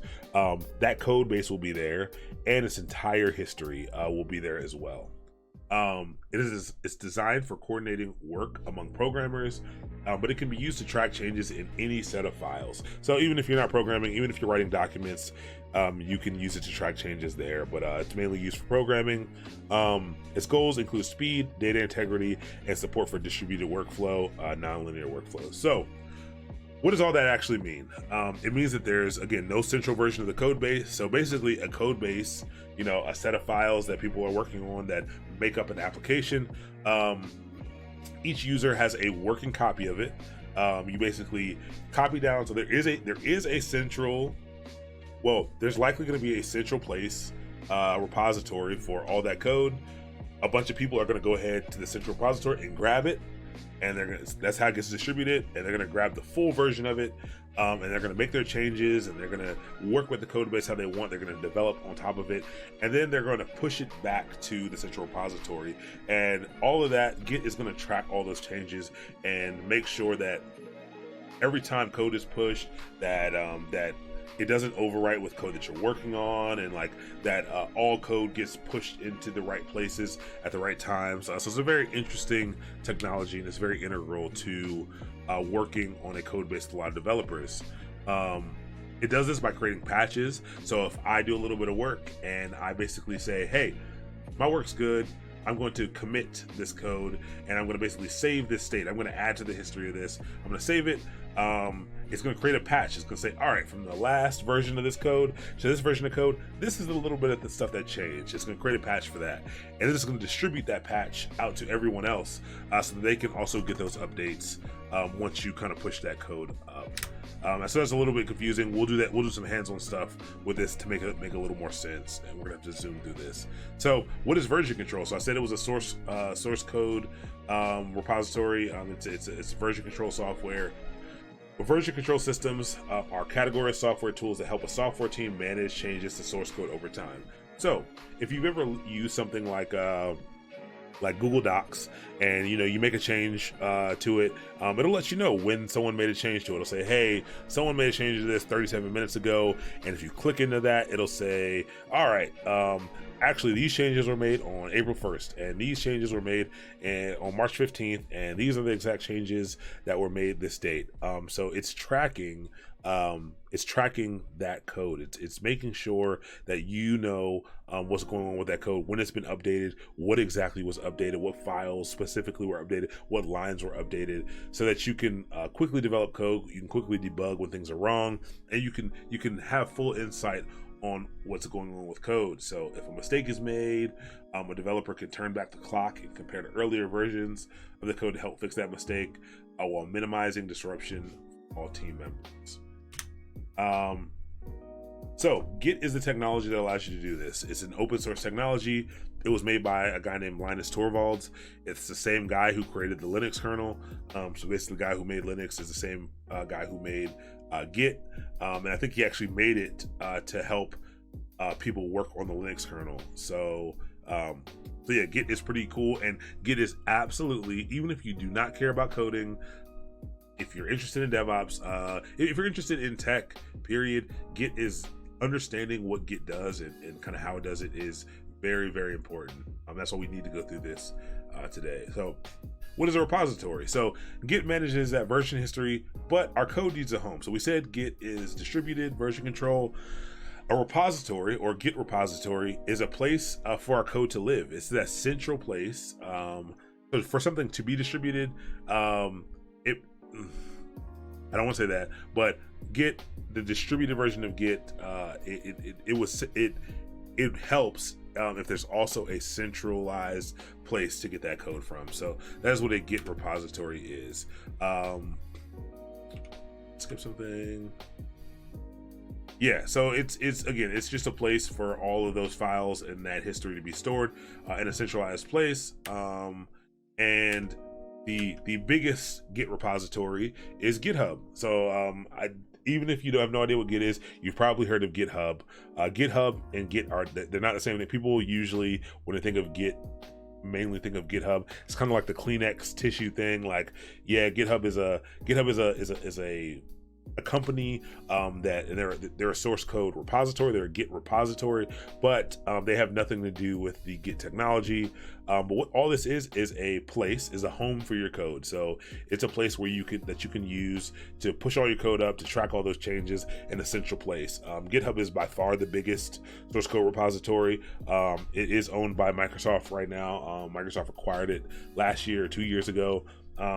It has the largest market share of kind of the big Git repositories, and so you should go sign up for a GitHub account. Google GitHub. You should sign up for a GitHub account. GitLab is also a good GitHub repository. They actually have some extra tools in there. They actually have an entire DevOps pipeline tool chain that you can use inside of GitLab for free, I believe. So it's pretty cool. Has some extra features. But yeah, so GitHub is not open source. GitLab is open source. GitLab is open source, and you can install, you can either use GitLab service online, but if you work for a company who needs some things to be private and you can't push your stuff up there, you can install your own version of GitLab locally. Same thing with Bitbucket, but Bitbucket is paid. Bitbucket is an Atlassian product. Once you get the tech industry, if you're someone trying to get in, there's a suite of tools called Atlassian. There's a company called Atlassian. They have a suite of tools. Bitbucket is one of their tools. Jira is probably their biggest one that you may have used if you're coming from another industry for project management. But yeah, that's their version. You can install that locally. It does the same thing. Again, Git repositories aren't special. They're just places to house your code. So there are different, there are a lot of options actually for this. Cool. So that was a very quick thing through there. GitLab. I love GitLab and GitHub. Don't really like Bitbucket that much, but let's take a look at GitHub really quick. If you do the command !GitHub, you can actually get to the mastermind GitHub, which doesn't really have anything on it, to be honest, but you can check it out. But this is GitHub, and so what it does do is actually, let's go into, what do we want to go to? Oh yeah, so we did some stuff with the Crucible. So actually, we've done some stuff before with the with Exorcism a long time ago. What we have here is, I have some folders here. I have a folder structure, and I've done some code here. And what you can do is, you can see it's got when we last pushed this code, when it was updated. If you click into it, you can actually see the code. And if I pushed up more than once, I will be able to go in and see like the differences between each commit, and like, you know, like if I made changes, all this is new code, so it's all green. But if there were changes, I would see some red stuff for stuff that was deleted and green stuff for new stuff. But it's a really cool tool. GitHub repositories are really cool tools for you to be able to easily see and track your changes. GitHub repositories are also great because you can also go and see my changes, and you can also go and grab my code. So when you're in here, I can go to something like VS Code. VS Code is open source. Search all of GitHub. Visual Studio Code is wide open, so I can see this is the code that makes up Visual Studio Code, and I can go right into it and I can see it. I may not know what I'm looking at, but you can go in and you can click around and you can see all these different things. You can actually see the code that's written. that's running Visual Studio Code. You can also do things like open up issues. So you can see here there are 5,000 plus issues. So people who are using VS Code have used it, and whenever they come up to an issue, they go report it. This is where they can go to report those issues, and the team at Microsoft goes through and says they triage all these things, and they figure out what's most important, and they do their best to fix all these bugs. So you can see that they've closed lots of tickets. They've closed 67,000 of them. They have 5,000 open, so they're still working to resolve some things. They'll always be working to resolve some things. That's the nature of open source software. Everyone has specific problems, which are really weird. But what you can also do with open source software is you can contribute to it. So when people say contribute to open source software, contribute to open source projects, you can contribute to it. So this right here is called a pull request. A pull request means someone copied this code, and so to copy code, you can do something called forking, which basically branches off some code for you. We'll talk about branches, and it gives you a fork of basically this repository. You can do some work onto it, and then you can basically, a pull request says, hey, people who run this account, Visual Studio Code, take a look at this work that I did. I wrote some code. I'd like you to take a look at it. Make sure it's feasible, make sure it works right, make sure it's something that you want in your code base. But I wrote this code to solve this problem, and they have the option of using your code and basically merging it into their code. So they can use the community to fix problems. That's the good part about open source code, is that it's not up to one person or a company to make sure things are right. Anyone can contribute to it, and that means things usually move pretty fast. As people see problems, they go ahead and fix their own code. So you can see this person saying, hey, links in TypeScript tooltips don't work, so I wrote some code to fix that. So look at this. You can see this person made a single commit. That means they pushed code one time, and you can see what files have changed. So this is that version control. This is, all right, I can see that before the line was this, and now this person, oh, it was this up here, which is red means deleted, and now this is what the new line is. And you know, we've changed everything from this, and now it's actually going to be this. So it's pretty interesting. So you can go in and look at it, and I could review those changes. I could say, hey, that looks good to me. You know, I could comment on it, say, hey, why did you do this? Why'd you make this change? What was your thinking behind that? And this is something that you're going to be doing on the job. Like, we heavily use GitHub, heavily use version control to kind of manage our workflow. You know, before code is pushed into production or pushed out for everyone to use, it has to be reviewed by members of the team. And this is how you do it, so that you don't have to you can do it asynchronously. So I can do my code, I can push it up to GitHub. Someone else can take a look when they have time at it, and we can keep things moving that way. But it's a lot at first, but GitHub, GitHub and Git tools, GitLab, all of them really provide you with a lot of functionality for writing code and managing code. People also use things for not just code. So let me go back to my profile. Like there's a cool thing called GoBridge. How do I find GoBridge? And this is an organization that runs free Go training programs in underserved communities. They're free. You set them up. You set up these workshops. They use GitHub to set these things up. Like, so when you want to create a workshop in your area, so this is the wrong one. GoBridge workshops. When you want to make a new workshop, you input an issue, and so this is someone saying, hey, I want to set up a programming workshop inside of the Workshop for Girls in San Diego, and you can use GitHub and the issue tracking to go through and set those things up, and you can make sure you have teachers and sponsors and stuff, and people can comment on those things. You can change statuses and things like that, but you can use Go to kind of manage this whole workflow, this whole process. So although it's used for code most of the time, you don't always have to use it for code at all. You can use it for a lot of things. Version control is version control, and you can use it for any types of files. That's pretty cool. There are some other version control tools.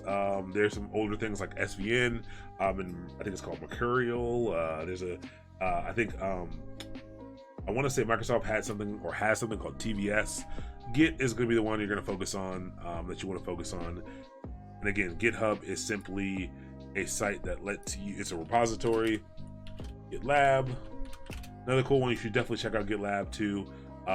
Again, it gives you a full DevOps tool chain. I haven't checked out the full tool chain, but it has a good source code repository in it. It's very similar to GitHub. And then what was the other one? Bitbucket is the other big one. I think Bitbucket might cost money, but yeah, they all do the same thing, to be honest. But I can show you how we can do something with this really quick. So the way this works, you set up Git. Actually, it's not gonna let me push, but actually it might. So I'm gonna go into a folder, and I'm gonna go into stream code. And what we can do here is, this is not a Git repository. To create a Git repository, I can do something like this. I can do Git init. And you can see here, it says initialize an empty Git repository. So now, if I look at what's in here, it sets up this folder. So a dot in front of something means it's hidden. And I've got this hidden .git folder, and that has all my Git configuration. So when I ran Git init, it set this up for me, and it uses this folder to track everything. Cool. So if I do, Git has a few cool commands. So Git is a command line tool. There are also desktop tools that you can use with GUIs, GUI interfaces that you can use to click around and do this stuff. We're going to be focusing on using the command line version. I find it to be a little bit faster. There are a lot more features from the command line, at least that I've seen, and the workflow is a lot faster. VS Code also has some Git integration, so some really good Git integration, actually.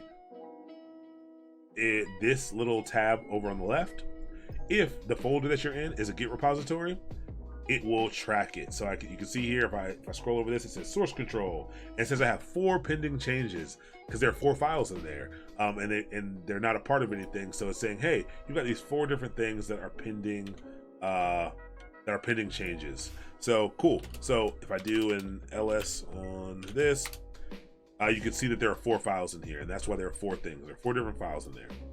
Cool. So you can do a couple things. This is kind of the workflow. The workflow basically of Git is to work on your files, save them, and then you want to do a Git. You want to basically add your files to be tracked by GitHub. So you have lots of files on your computer. You need to explicitly tell Git which files you want them to track. Because you don't want them to track everything, and there may be times you're working on test files or something that you don't want Git to track. So we need to explicitly tell Git what files to track. I can run a command called git status to see that. It only shows me one file because it's actually a folder. And what happens if I go in there? Will it show me everything? Let's actually make another file because it won't show me that. But let's touch test.txt. I wanted to follow test.txt as well. So I'm going to do git status, and anything that's in red, you can see how I could just created a file called test.txt. Don't worry about what touch means or anything like that. I created a file called test.txt. It's empty, nothing in it. But now you can see that there's a file here along with the folder. If it's red, it says it's untracked. So Git does not track these things. It has no idea it knows they're there, but it's not tracking these things. It lets me know some information here. Branches are important. We'll go over that in a little bit. Commits, no commits here. So I haven't actually saved anything basically. And it says, hey, you have these untracked files. I'm Git, I'm not following these files. And to add them, you can use git add in the name of the file. So we can do git add test.txt, and this is going to say, hey Git, start following this file, start following the history of this file. So I do git add test.txt, and I run another git status. Now it's green, and it says, hey, now that I'm following this, and changes have been made to this, and changes have been made to it because it's brand new. To untrack something, I think I can do a git rm, I believe. Test.txt. Someone just asked, how do you untrack something? So I'm tracking it. If I want to untrack it, I don't know actually. Let's see, git remove files from working index. I'm not sure. Let's Google it real quick. If you don't know, always Google. That's a great question. You can do it easily. So first, actually, let me show you this. You can see here that I have these changes staged in. When you track something, it's called staging, and that's what Visual Studio Code tells you it is. So I added test.txt. If I want to untrack it, I could just untrack it like this. So that's, it might be easier to use something visual. And if I do another git status, I'm not tracking it anymore. Well, yeah, let's Google how to untrack something. Git untrack file, and we'll get a command. And this is a git ignore. Maybe it was git rm. Remove command, untrack, update index. Huh. It says git rm should work, so let's try that again. There are so many. So there's whenever something has a lot of options like this, people have coined the term, they'll add the word foo after it, like kung fu, but they talk about like bash foo if you're writing some bash things, or JavaScript foo if you're really good at JavaScript and doing cool things inside of JavaScript. There are a lot of things to do in Git. Like there are a lot of options. The basic workflow is pretty basic. We're about to run through the basic workflow. It'll seem very simple, but there are a lot of tools and a lot of process that can kind of go into Git and tracking files and removing tracking and things like that. And so there's a lot of ways to get around some stuff like this, and in different ways to do things. That's pretty interesting. We're going to be diving into that deep throughout the course. You'll see me do a lot of Git magic that I've learned over the years. But there's a lot of cool stuff. But why didn't Git rm-r? Oh, I guess I can just dash F it.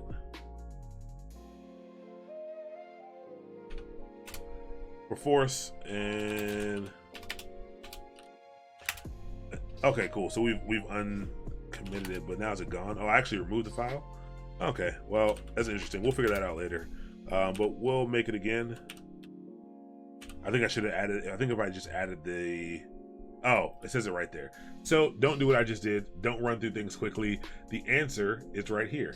It basically said, hey, I can't run this command because it's staged. But if you want to do it, you can either force do it to remove it, or you can use -- cache to keep the file there. So that's how you can untrack something that's already been there. But let's move forward. So again, that workflow, it's a 4-part workflow. The simple workflow, it's make changes to your file, then you want to track it. You want to track that file. You only need to track it once though. You don't need to, once it's been tracked, it is now a part of this repository. It's a part of this, it's part of this repo, and it is tracked now. You do not need to add it again after you've added it the first time. Actually, I lied to you. Don't listen to me. That is not true. I don't even know why I said that. You absolutely need to add it every time you make changes.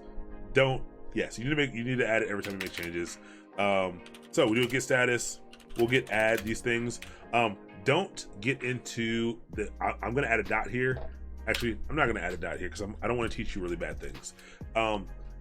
To start out, I want you to explicitly add the files. So we can do git add test.txt, and this is a whole folder. You can do git add. You can do it in one line, but I'm gonna ignore that. We're gonna git add this as well. So you could have done, when you've edited multiple files, you could do a git add dot, and it'll add anything that's untracked in that folder. It will add. This is a bad habit, because sometimes you'll be working with things and maybe you'll run a command and it'll update a bunch of files. Maybe you're using npm or something like that, and or a formatter, a bunch of things get updated. When you run that dot, it'll add in every file in that directory. And so there are times when you don't want that to happen, and it's really annoying to when you don't realize it and you push a bunch of crap that you didn't mean to push up into your source code repository. It's a little bit of a hassle to sometimes get rid of, depending on what changes you made. So I want you to explicitly add the files that you want. So once they're green, Now you know they're being tracked by GitHub. That's step one. Add them first. Add them to be tracked by GitHub. You can see if we make a change to test.txt, we'll just type in it. We added some random text, so now it's different than it was before. And we run a git status. Just like that, Git automatically knows that a change was made. So to get that tracked again, I need to, or to stage it, you need to track it and stage it. I do git add test.txt again. And now that's in there. Cool. So now we have these things tracked and staged accordingly. Now we've got to actually commit them. So committing is kind of creating that save point. It's like saving a video game. It's saying, hey, this is where I want you to update the version history. I've made the changes that I need to make. Go ahead and save this point in time, basically. So you have to give it a message. So you do git commit -m. M is for a message. You need to give it a commit message so it can be descriptive to people so they can understand what you did. And I can say added all of our new files and made changes to the test.txt. It can be anything. It doesn't matter what that message is. You just need a descriptive message of the changes that you made. And I commit those things. And it says, hey, ignore the stuff up top here. Ignore everything up here. It just lets me know that, 5 files were changed, 66 insertions. That means 66 lines of text were added into this. And then what you can do is you can push it. When you commit it, we said Git was distributed. So GitHub, actually everything that GitHub has, like that version history, all that stuff, that's just using the Git technology. You have that Git technology installed locally. So when you commit that, it pushes it into the version that you have locally. The last step is to basically push this to a repository so that anyone can grab it. So the last thing I would do would be run a git push. Now, I don't have this set up with GitHub yet, so we'll do that real quick. So I do git push. It's like, hey, I don't know where to push this. Like you did all this locally. This is not set up to go anywhere. I don't really know what you're saying. What we can do here is we go to GitHub real quick, and we can make a space for this code. We can set up a new repository. You just click the new button. We'll call it stream test. The repository description is this is a test. It's going to be a public repository, so any of you can get to it. A README is just a file that just tells people what this directory is. I'm not going to initialize it with a README, but not what this directory is, but what this repo does, how it works, all that. So we're going to create a repository. Now we have it created. It lets you know what to do. It says, hey, you can create a new repository locally and do that stuff, or you can push an existing repository. So we already have an existing repository. So I'm just going to copy the commands in as it has it. So basically, this is the command that tells my local Git where to send these files. So I add that, and so it's telling it to send it to GitHub and then to like this location, which is the repository that I just made. And the last thing I can do is just git push -u origin master. So as soon as I do this,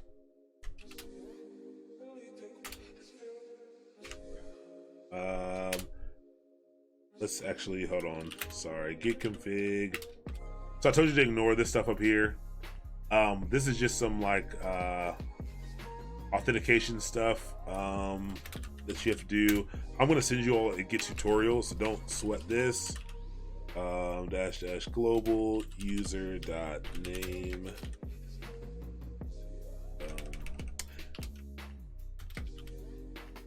This is my name, and email. Hey Brooks and Mastermind. All right, maybe this will work.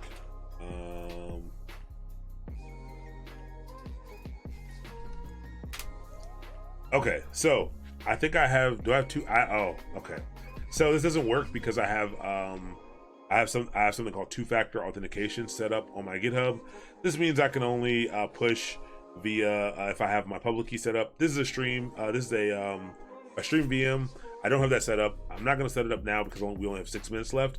We will actually be setting that up 2 classes from now. But what would happen is when I typed in push, it will send it here, and then you will be able to see all of these files right here. And once these files were here, you would be able to basically, because it's public, you'll be able to go in and download these files. This whole GitHub repository, you'll be able to download. So I'm actually going to send you guys a link to actually. Let's do this config files one. So here I have some config files for my for both Vim and for my terminal. The terminal I use is Hyper.js. It works on all platforms. But what you can do is, if you have Git installed, you can clone this. I think you can clone this. I'm pretty sure you can. Oh yeah, you can go to my GitHub there, and you can clone that. So what you basically do is you copy that link right there. You go to your command line and you go git clone. Paste that in, and you can see I've got that cool SpaceX rocket that lands whenever you do something, and it says, "Hey, now I have the files that you have here." So I clone this config files repo.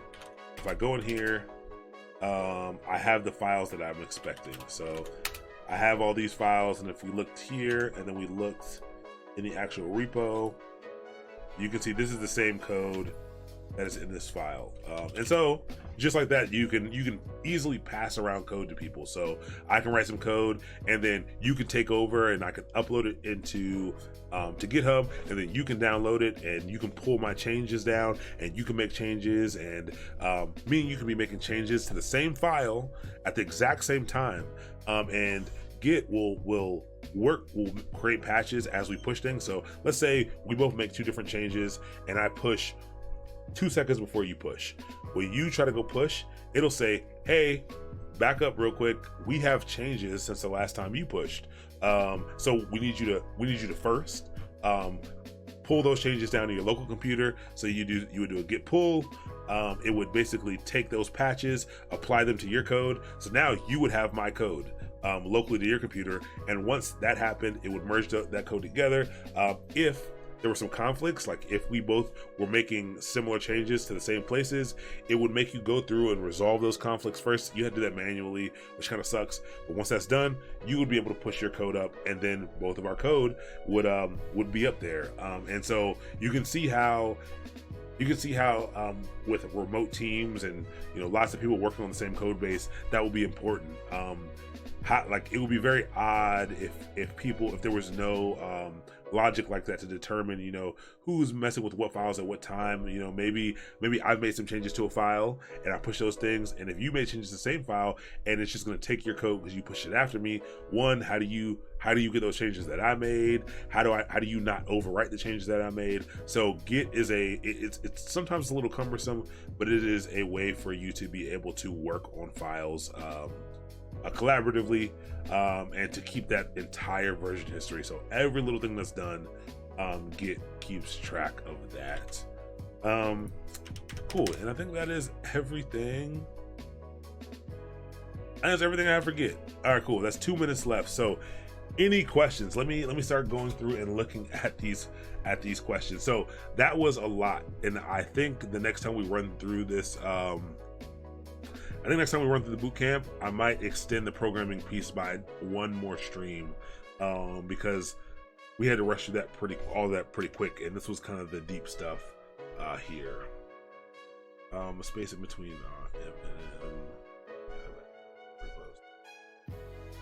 yeah, GitHub didn't used to have free private repos. You basically would have to pay them to have a repo that was private. So if you were working on a project you didn't want anyone to know about, you would have to do that. You had to pay for it. But now they offer private repos to you for free. GitLab has always offered unlimited private repos. And so you can see here, I actually have some private repos. I'll actually show you the one that I'm working on. Is called Cerebro. So that's the project. Is this the one? No, that's not it. That is the name of the project. Why is it not? Oh, it's a part of this, but I'm going to move it out into its own thing called Cerebro.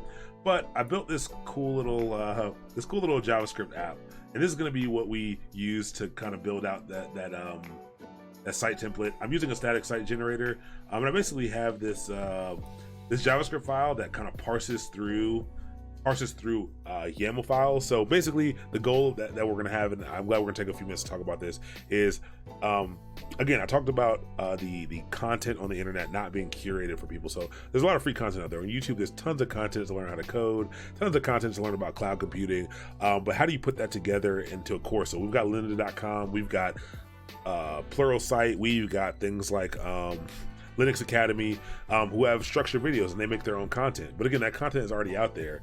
I figured out a way to kind of take those things, build them into learning courses, basically, where you just throw a text file up into GitHub that says, hey, this is the course is Python, and here's the sections. The first section is going to be variables, and here's a video on how to watch on what variables are, and here's a link to the documentation. And the next section is going to be called arrays, and this is what arrays are. Here's a video on that, and basically you create a text file, you can throw it into GitHub, we can all contribute to it, and it'll go through and it'll build an entire site with that learning course on it.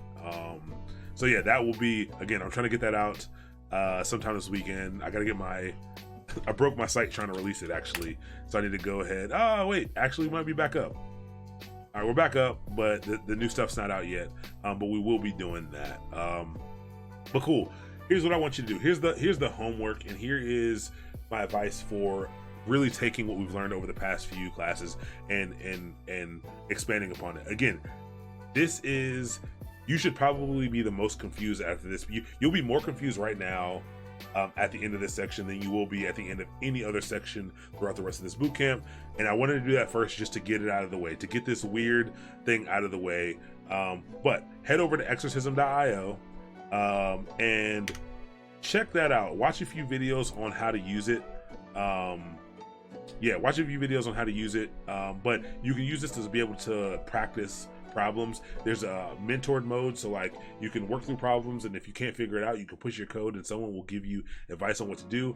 But again, use the Slack, talk to each other. We can use each other to work through those. Maybe we can start working through them, live in Slack. Maybe people post your answers to the code, work through it with each other. It's a good way to kind of get through this stuff. Again, for DevOps, you do not need to be a great programmer. The better you are, the more it helps, the better you'll be able to automate things, the easier it is to be able to use software to solve problems. But you do not need to be a great programmer, but you do need to understand coding concepts, programming concepts. That's why we didn't harp too much on a lot of specific things. I just want to show you the tools you had available to you. I wanted you to be able to see some code. I wanted you to be able to see some code and get comfortable seeing code, knowing that you're probably going to see it later, but like it's not important that you know it really in depth. But I think you should do your best to get good at a programming language.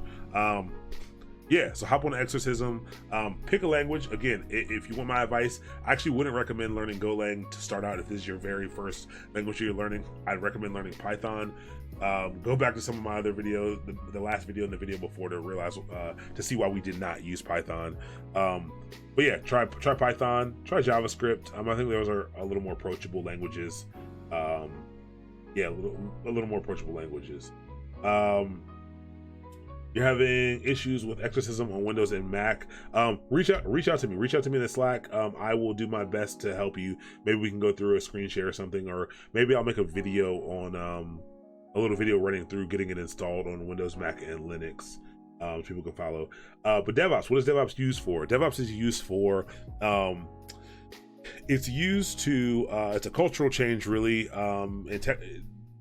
It's a cultural change that's been enabled by tooling to be able to develop faster. So it's about process. It's about setting up pipelines. It's about setting up automation to be able to move code into production faster. So developers, they develop their features, but you want to be able to quickly be able to get that stuff out to the users in a safe and reliable way. You need to be able to get feedback on that very quickly and to be able to iterate upon that.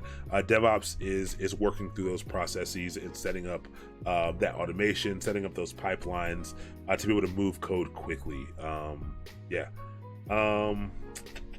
Let's see. I was having major issues on Pop OS earlier. What issues were you having on Pop? So far, it's been pretty good for me. By far the most stable Linux distro I've used so far on my hardware, but Linux kind of runs differently on different hardware. You're on the Python track. Perfect. I'm gonna put out the README and everything that has the instructions on how to set those files up. But again, it was something I want everyone to contribute to. I'm going with JS because I already got HTML, CSS down. Again, I used to hate JavaScript. The project that I work on is a Node JavaScript project, and I've learned to like it. I've learned not to hate it.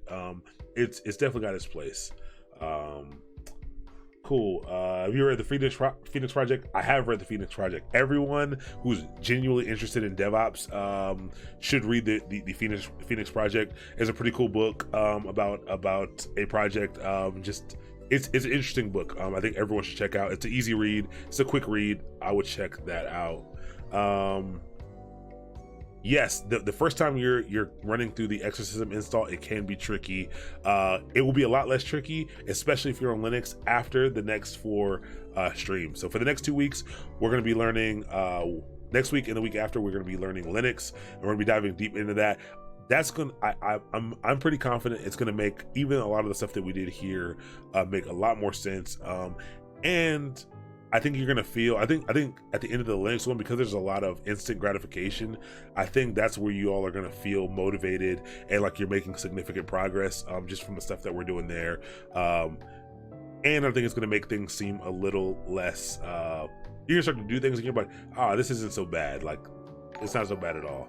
So that'll be pretty cool. I'm excited about that. Linux is kind of my thing, so I'm excited to teach that section. Missed the intro to Golang. How and where is it used in DevOps? Excellent question, Heisenberg. I love the Heisenberg reference. That is by far my favorite TV drama. It is used. So Golang is a systems language made by Google to kind of solve the scale problems that they had, the speed and scale problems that they had. Golang is used. A lot of DevOps tooling is built out of Golang. Again, it's a good systems language, so it's very fast, very performant to do a lot of those things, and a lot of the automation and things that you'll be creating with DevOps or as a DevOps practitioner will be on systems and will be to run systems. So it's kind of become.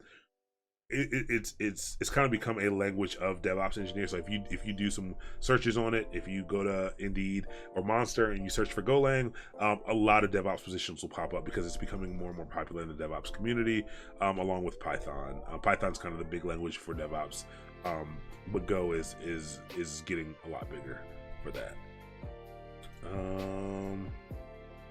I'll submit solutions to. Cool, yeah, you already got some solutions submitted. Exorcism is a little bit weird because it is they don't tell you up front, but it's test driven development, which means basically you are coding to tests that have already been written, so you can write more code. So basically tests are basically more code that's written to make sure that the code that you wrote acts as it's supposed to act. Exorcism is built in a test driven development way. They provide you with both the file that you need to edit and the test is fully fleshed out. You don't have to modify the test. They do tell you how to use it, so definitely read through Exorcism and figure out how to read it so that you can submit your problems. I'm actually gonna do a video on Exorcism because the start of it, getting set up with it, is a little bit weird, but it is a great tool. You can also hit any other coding site. You can go to Free Code Camp if you want to run through some of the stuff there. There are a lot of resources for coding, but you should practice. Just practice. Do as much as you can. Just practice. So again, get signed up on Exorcism.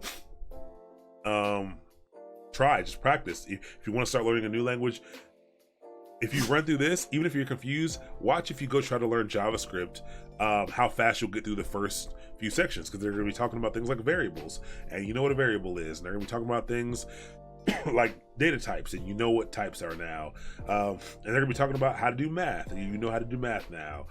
So just you'll be able to immediately see how even if you don't truly understand this stuff, you're like, oh, we just went over this stuff and that was a whole different language, but it seems like it still applies here. Apply that stuff to everything. We're going to be talking more and more about documentation. You said you jump between Free Code Camp and the MD and documentation. Reading documentation is an art form. I find that it takes people a while to get comfortable at reading documentation. Reading documentation is key to learning new technologies, and that is why this site is built in the way that it's built. It's going to mimic technical documentation very much. Like, this is the least documentation like it's going to be. Once we kind of get those learning courses in there, it's gonna feel very much like documentation, and getting comfortable with that is key. Start to finish on that hello world submit would be nice. The printout works, but the submit is giving me the business. Yeah, that submit, you have to do exorcism, submit, and then the name of the file that you just edited. Sometimes it's weird. The hello world one is weird, and it does not. Hello world is broken on exorcism for a few languages. I tried a few and it's broken, or some of the tests are written in a weird way. It might be the way that you're actually doing the hello world. I found issues with that before too. Like, it's like, yeah, it wants you to print hello world, but you might just need to return it instead and not actually print it out. But definitely take a look at that. Again, reach out to me if you have some questions. I'm definitely behind on responding to things. I told people 24 hours. I've had a pretty busy week at work. So I'm going to be trying to get, like tonight, I'm going to be responding to things, and I'm going to get caught up so that I can stay consistent and responding to people pretty quick. I don't want you waiting long to get your questions answered. But again, do your best to reach out in a public channel or in a public forum where the rest of the community can help answer your questions in case I'm not able to. If you DM me, you're at the whim of how busy I get, honestly, during the week, but I'm going to do my best again to get back to you within 24 hours. Cool. Yeah, that's it for tonight. We're past 10. Yeah, I hope that was informative to everyone. I hope that it wasn't too intimidating. Again, this is probably, to me, I think it's going to be the hardest part of the whole course. After this, I'm basically going to be giving you information. We're going to be running through challenges, running through actual labs, and I'm really going to be able to share with you all the things that you need to know for each of those things. Those things are a lot more tangible, and I can kind of push you to the information that you need to be great at it, as opposed to coding and software development. That's on you. You got to practice that one. You have to practice the other stuff that we talk about, but when you go back to reference the videos, all the information will be there for you. So it'll be a little bit different, and you'll notice that starting next week. Well, great. Again, I hope everyone learned a lot. I'm out of here. I am going to go try to respond to all your messages. So I will see you all next week. Have a good night.